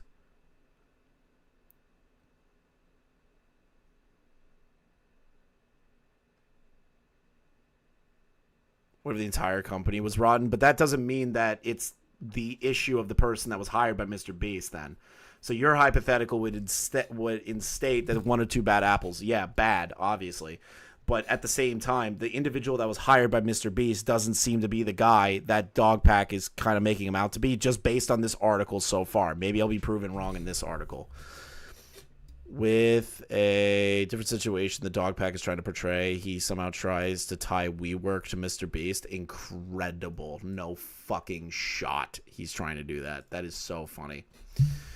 But that's just based on what you're saying, Shinji. Even though I trust you, I'm still trying to figure this out. This is such a stupid thing to add in here.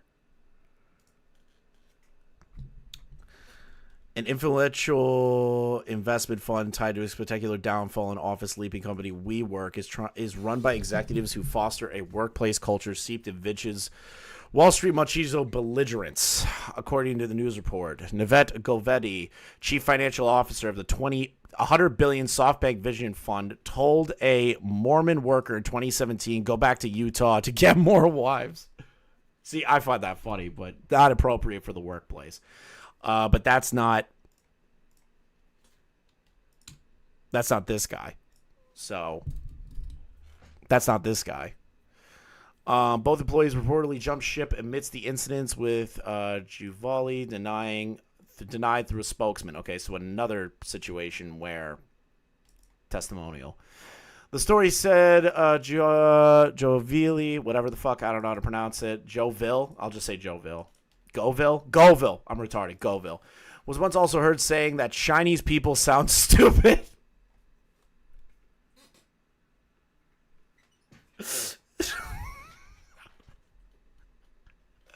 Which he also denied.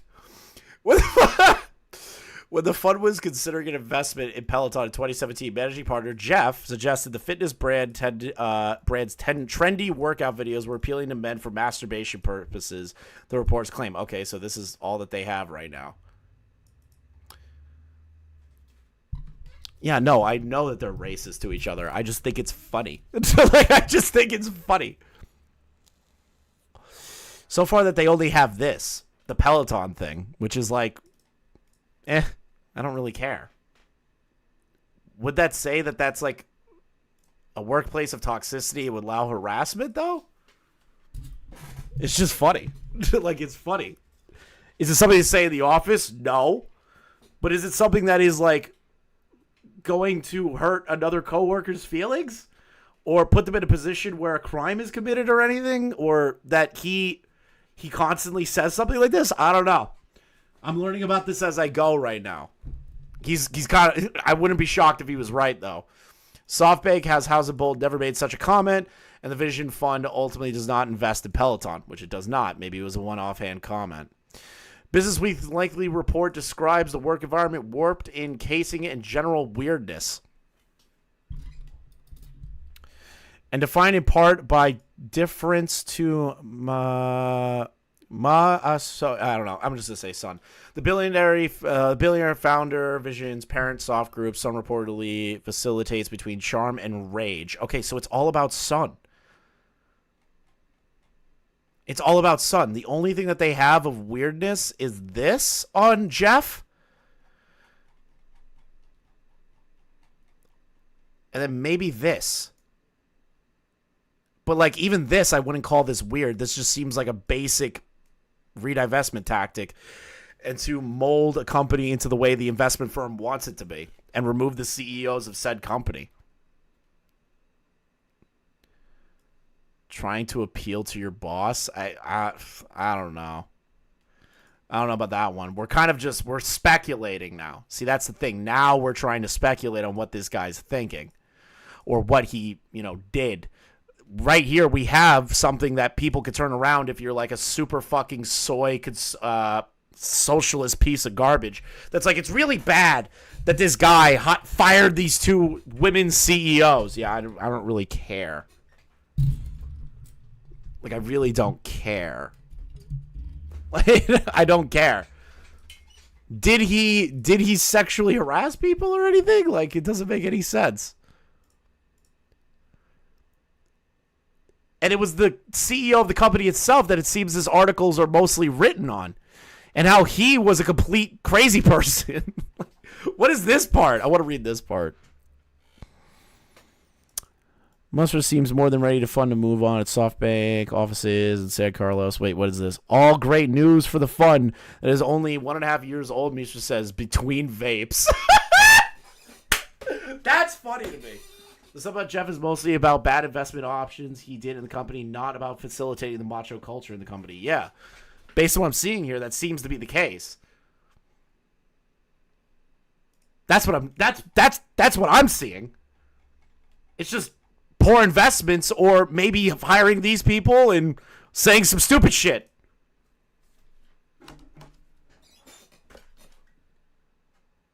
A bunch of companies work with Foxconn.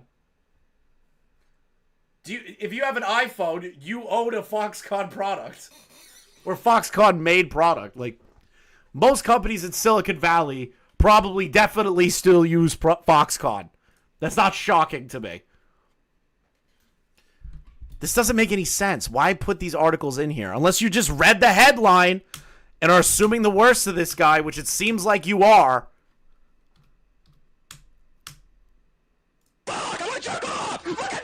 SoftBank denied the claims, but it's an oddly specific thing for two people to make up a story about masturbating to Peloton workout videos. So yeah, maybe I don't see the vision. Two people? What? Two people?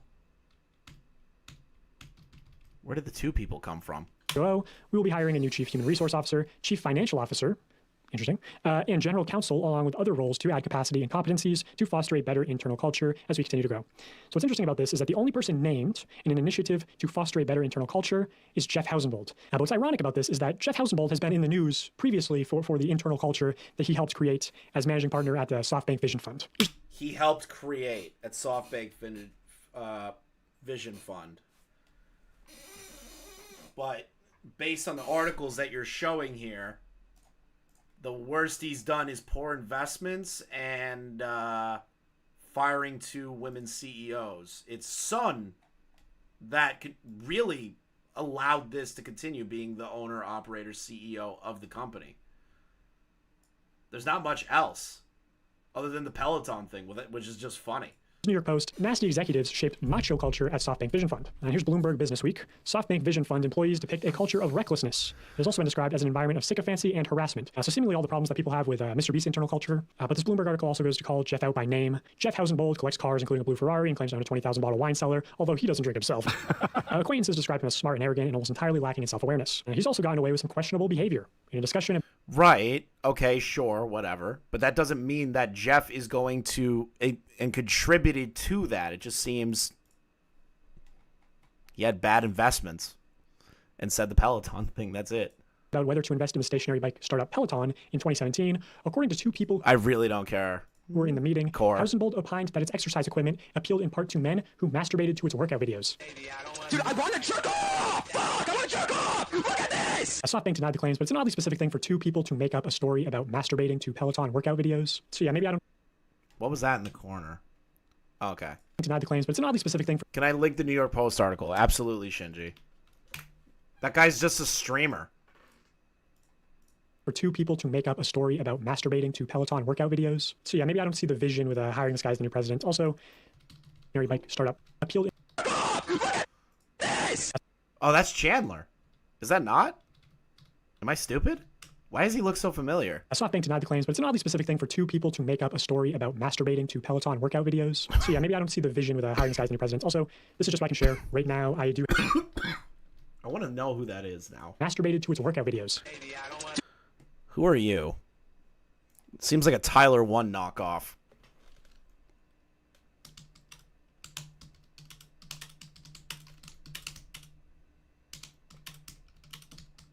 That's Dante?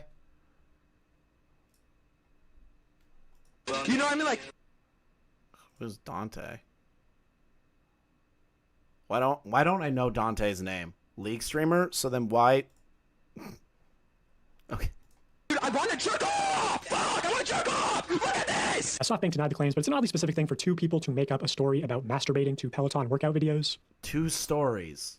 There was only... No, I know it's a meme. It's just like I'm trying to figure out... Because now he's saying two stories about people jerking off to Peloton workout videos. It's just Jeff.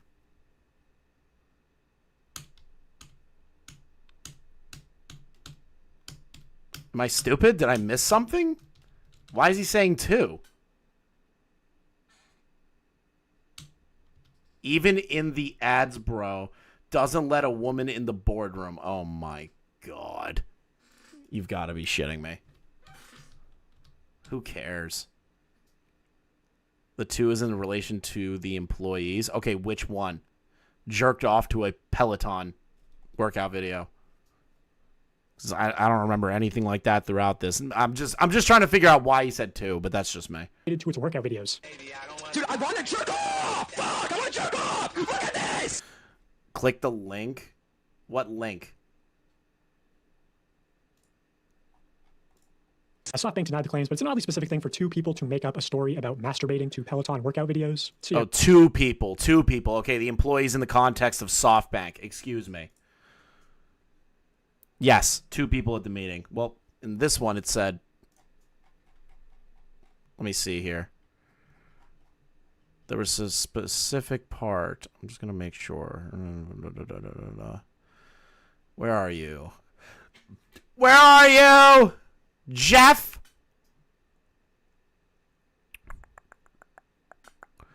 Jeff. Two people who were in the meeting. Okay, yep, I'm stupid. I just misread that. Thank you for pointing that out. I just misread that.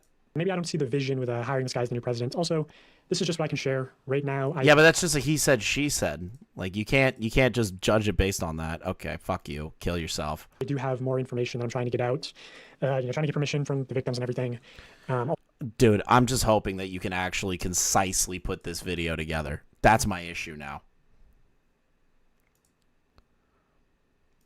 That's my issue. My main issue with Dogpack, and this is kind of like what I'm going to end off on because I'm so sick and tired of Dogpack and the MrBeast allegations. This video is so poorly constructed that it's going to give an avenue to the lawyers that are going to be working with MrBeast. No, not edits better. He needs to structure everything better. He needs to not add unnecessary bullshit. He needs to be less vague with shit. He needs to be forthcoming with this information. I also believe genuinely still, even after looking over this with a fine-tooth comb, that I weirdly just believe that this guy is so, he doesn't give a shit. I really don't believe it. And that's fine. You know, he doesn't have to care. But he's propping himself up as the guy who's the most important person in the MrBeast allegations situation. It's ridiculous.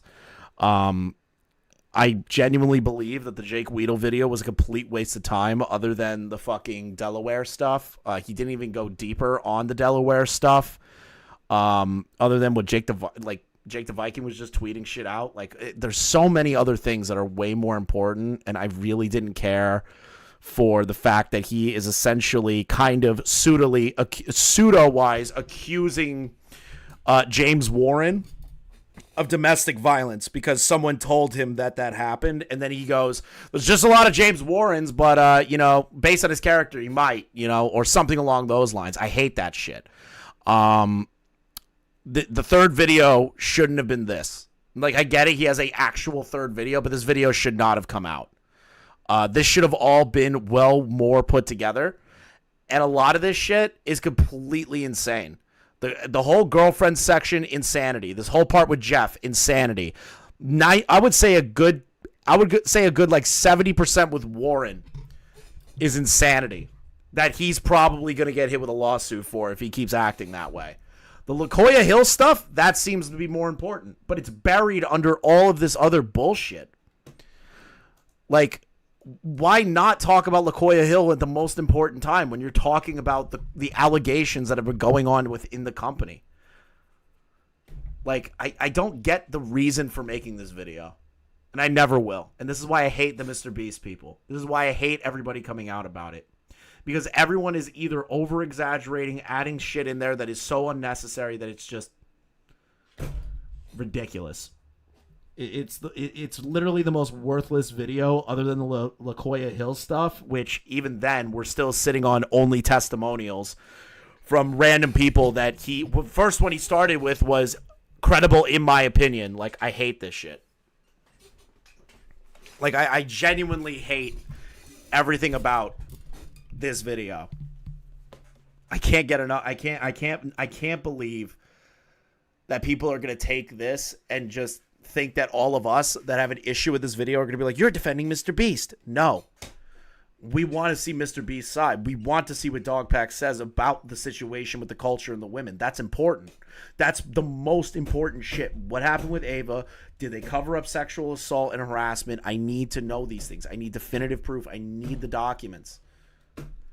But this is dog shit. This video is all over the place. And I hate Dogpack for this reason. Yes, a video blasting MrBeast about Ava. What did he know about that? What did he know about the Delaware shit? What did he know about Lacoya Hill? That's important. The whole, he fakes his videos. I don't give a shit. He, has done golden ticket lotteries. Don't give a shit. There's so many things that Dogpack has done. I don't care about Jake Weedle. All this stuff is complete bullshit. I just, there's so much unnecessary horseshit that I'm just frustrated at it.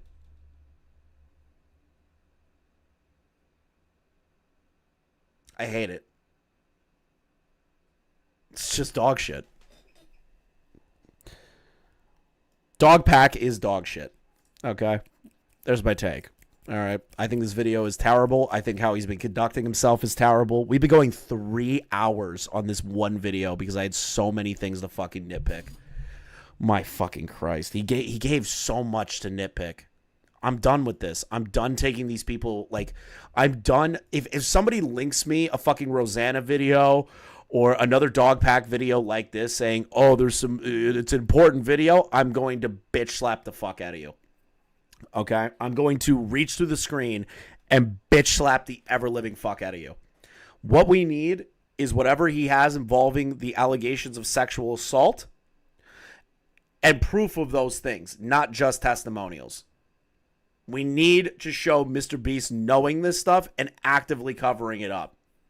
And James Warren as well. Yes, there is a section in here where there's a text saying, well, yeah, he was fired and then rehired. You know, right about here. Yep, right here. Was fired as a producer and then moved. We need to know why. We need to know why that happened. We need to know all of these things. Right? He was allegedly fired for sexually assaulting his assistant. Does that mean it was an alleged sexual assault? Does that mean that he was allegedly fired for sexual assault, which I assume based on the wordplay here, it's allegedly fired for sexual assault? I need to know why. Why MrBeast kept this guy on. We need to know these things. But instead, it's being drip-fed to us in the most retarded ways possible. I'm sick of it. I still stand by what I said earlier. I am sick of this fucking drama. God damn it. And then he's going to run around and say, oh, you're criticizing me, and get into fights on fucking YouTube live streams and panels and shit. Like, I can't handle these people. If somebody gives a little pushback, right, to the MrBeast stuff, just even a little bit. Like, here's an example, like with what Larix did, right? When he had when Cam had Jake Weedle on, he was giving pushback, and the whole chat was just like, he's a dick rider for MrBeast. He's a dick rider for MrBeast. And then Dogpack came in. Your controlled opposition later on down the line. Jake Weedle is just cowering in all these aspects. I fucking hate this. I hate it so much. Lockout Live drama is funny. This has real world implications. I fucking hate this kind of drama. I like the drama where a bunch of retards are acting up like assholes. I like that shit. I don't like this shit. But I got so frustrated by this video, I had to talk about it. I got so frustrated by the Jake Weedle interview, I had to talk about it because it was eating me up not to. Do better, Dogpack, because it's fucking bad. Every one good thing you put out there, 4 bullshit or ridiculous shit you put out there is added to it. Okay? Stop it. Are we going to go over the Demonmama stuff? I think it's time to change the title. We're changing the title.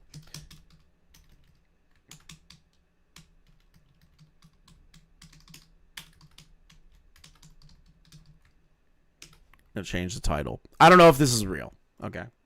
I'm going to put apparently.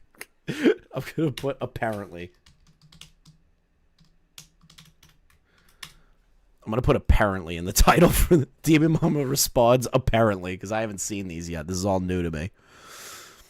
Necessary context here. r/YouTube drama. What is this? What is the context? Oh, God. Oh, I am not pulling that up. Okay, so that is just...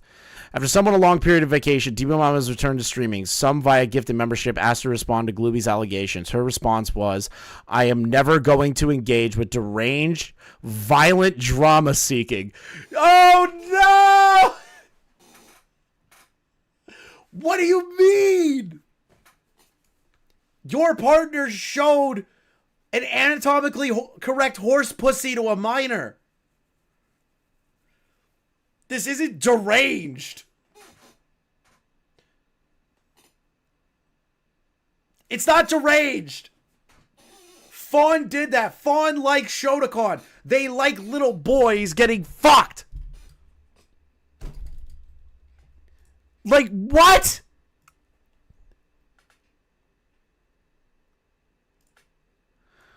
I'm just never going to do that. Interesting. So you're taking the Kevil's approach to things, huh, Demonmama? You're taking the Kevil's approach to things. I'm never going to respond because it's all just drama frogging bullshit. Yeah, okay. That's what happened with Kevil's. Good luck with that. Taking the Kevil's approach to things, retard. Interesting. And I think that it took people a minute to stop being so drama-bane, trying to imagine what you're actually asking. You would understand that. Okay. Here's the thing. I did take a stop to think about it. before and after that video. I still think it's crazy that you're sharing a bed with Fawn, somebody who was weirdly sexual with a minor in DMs, showing an apparent dildo collection to said minor. What else? What else?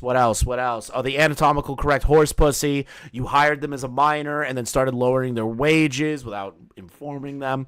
Wages, to be honest, you hired a minor in the first place. You allowed them in a Discord server with sexual conversations and photos and artwork.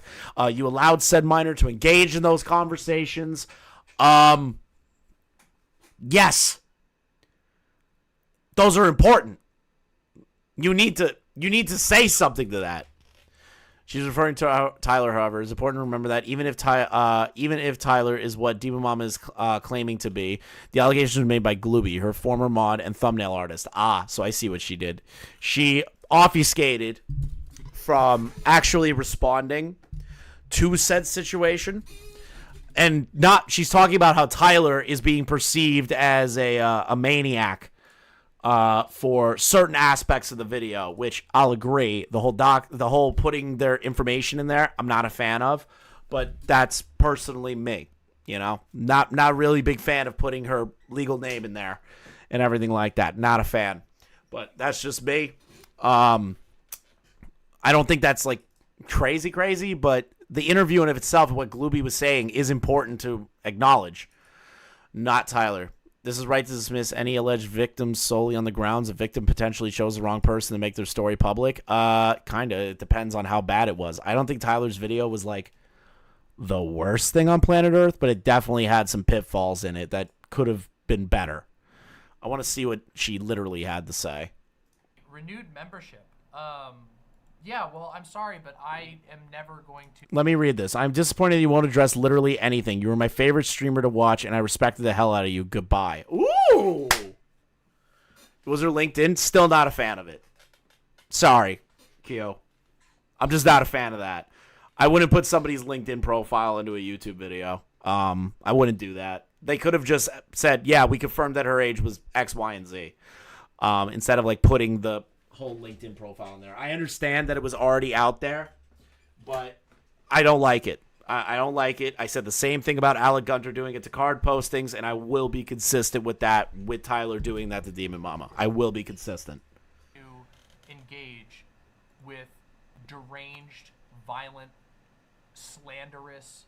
Slanderous is interesting. Slanderous is intriguing. Because from what Glooby has shown, Glooby showed that there were DMs of Fawn showing anatomically correct horse pussy, and then you in the DM saying, I'm glad you're okay with all the sexual stuff, or like that you were cool about all of that. You met them as a minor, according to Glooby. I think that's important to kind of like acknowledge. You should also talk about how your partner potentially showed an entire dildo collection to this person, and that your partner is also really into Lolicon and Shotacon. I feel like those things are pretty important because that's their tweets. It's on their profile.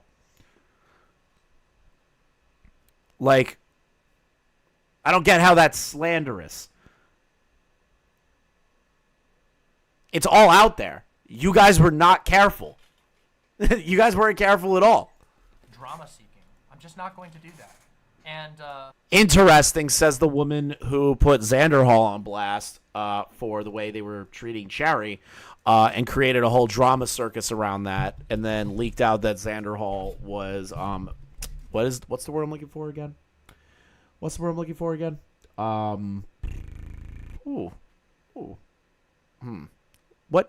word I'm looking for? Oh, mentally ill, and that they had to do their own wellness checks on him.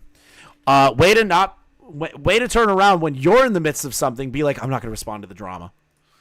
I won't engage with drama people, but you also engage with drama. I think if people took a minute to stop being so drama-brained and try to imagine what you're actually asking. You must respond. I'm asking you to acknowledge if that situation happened, if there's conversations with you and Glooby that you were like, I'm glad that you're okay with all this stuff.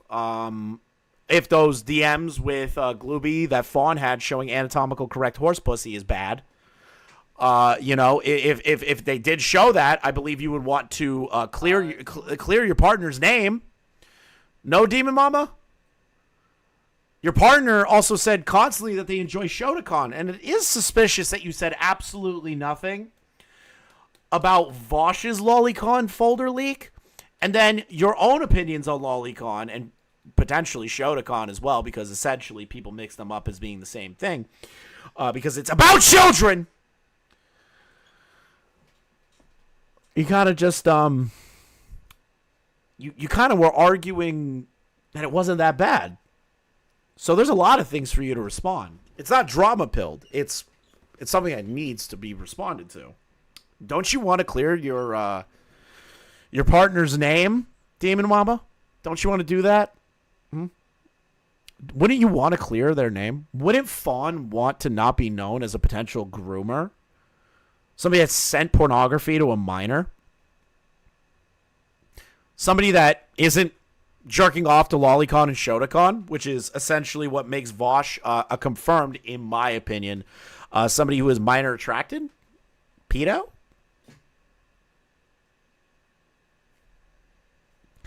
Yeah, she's literally doing the Dark Viper argument. Why do you losers care about drama? That's literally what's happening right now. That is happening right now. Why do you losers care about drama? Is exactly what's happening. Understand that. I'm sorry that that's not satisfying to you, but thank you for the renewed membership nonetheless, and good luck. I apologize it bothers you, but it's also I'm only apologizing for the fact that it bothers you, because that's all that I can apologize for. Everything else is actually insane. And what? Everything else is actually insane. You aren't giving a reason why it's insane. Is it insane? Did Glooby lie about their age to you? Did Glooby ever lie about anything involving Fawn setting horse pussy to the child? Like, where's the insanity there? What about all the tweets of Fawn saying that they like Shotokan trap dick? Like, that's not insane. That's what happened. That's what happened. I'm so confused how you can turn this into...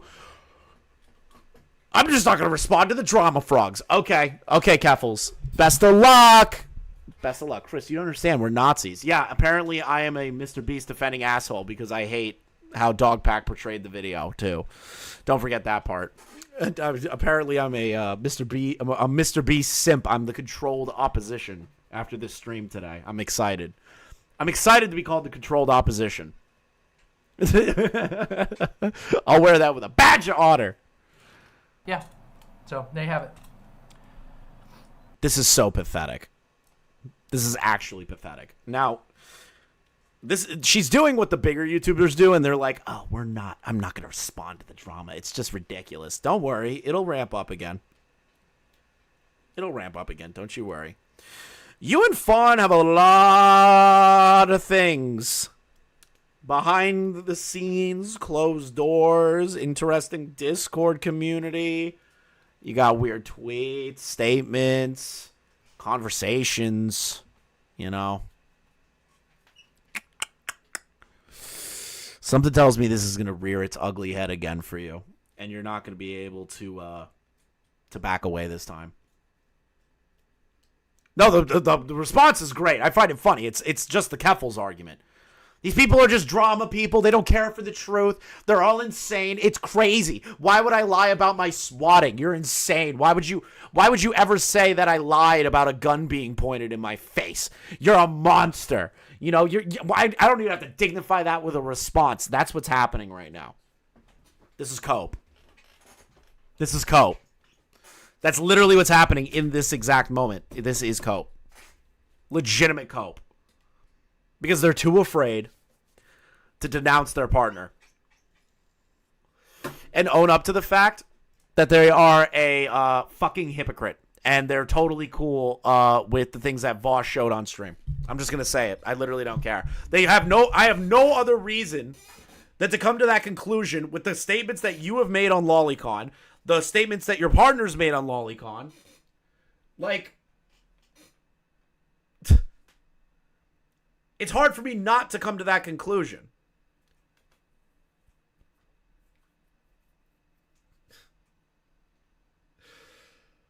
Oh, this is great. I love you. Demonmama's the best. Oh god, Demonmama is gonna be such a good cow to milk. Oh, I'm so ready. I'm ready for this. These things are disgusting. And the fact this is their response, just be like, I'm sorry that it makes you feel bad, is great. It's incredible. I love it so much. Oh, Demonmama. Damn. Unfortunate. Unfortunate, chat. So very unfortunate. Doesn't seem like Demonmama has said much else. Unless she said something in Discord, I am not aware of anything else. Hold on. This is great. Okay. I think I'm done. Yeah, Noah Samson jump scare. I think I'm done. Okay? I think I'm done. I'm going to send you over to Leon. Can I? Okay. Can I not do that? That'd be great. Because Leon's the only one that's streaming that I know. So I'm going to send you over to him. I wish to state something for this. I understand there were some heated exchanges in the chat today. I'm going to personally be upfront about this. I don't care. I appreciate the individual. I forgot your name. I am so fucking sorry. I'm just going to scroll up and try to find you. Somnus. I understand me and Somnus had communication issues, and that's partly on me, and I agree, and I'll own that. Okay? But at the same time, there are certain things that I have genuine issue with when it comes to the Dogpack videos. There are things that were added in there that was unnecessary. It was messy. It actually made the things a little bit more muddier, in my opinion, still, even after watching it, getting more context, looking at the articles. Things are looking worse for the Dogpack group of people that are taking everything that he says at word and face value. I'm going to be honest. I think this might bite them in the ass in the future. Dogpack, dude, you got to provide something with a little bit more substance at this point. Testimonials are not what we need. We need concrete evidence, concrete proof. And that is my main issue with your video, still to this day. And on top of that, you need to stop adding all this bullshit fluff to this. Okay? Okay? Those are my issues. And I hate you for making this video. On all levels, I hate you for making this video. Because you keep doing the same fucking mistake over and over and over and over again. All right? Good luck with the lawsuit if MrBeast does come after you. Okay?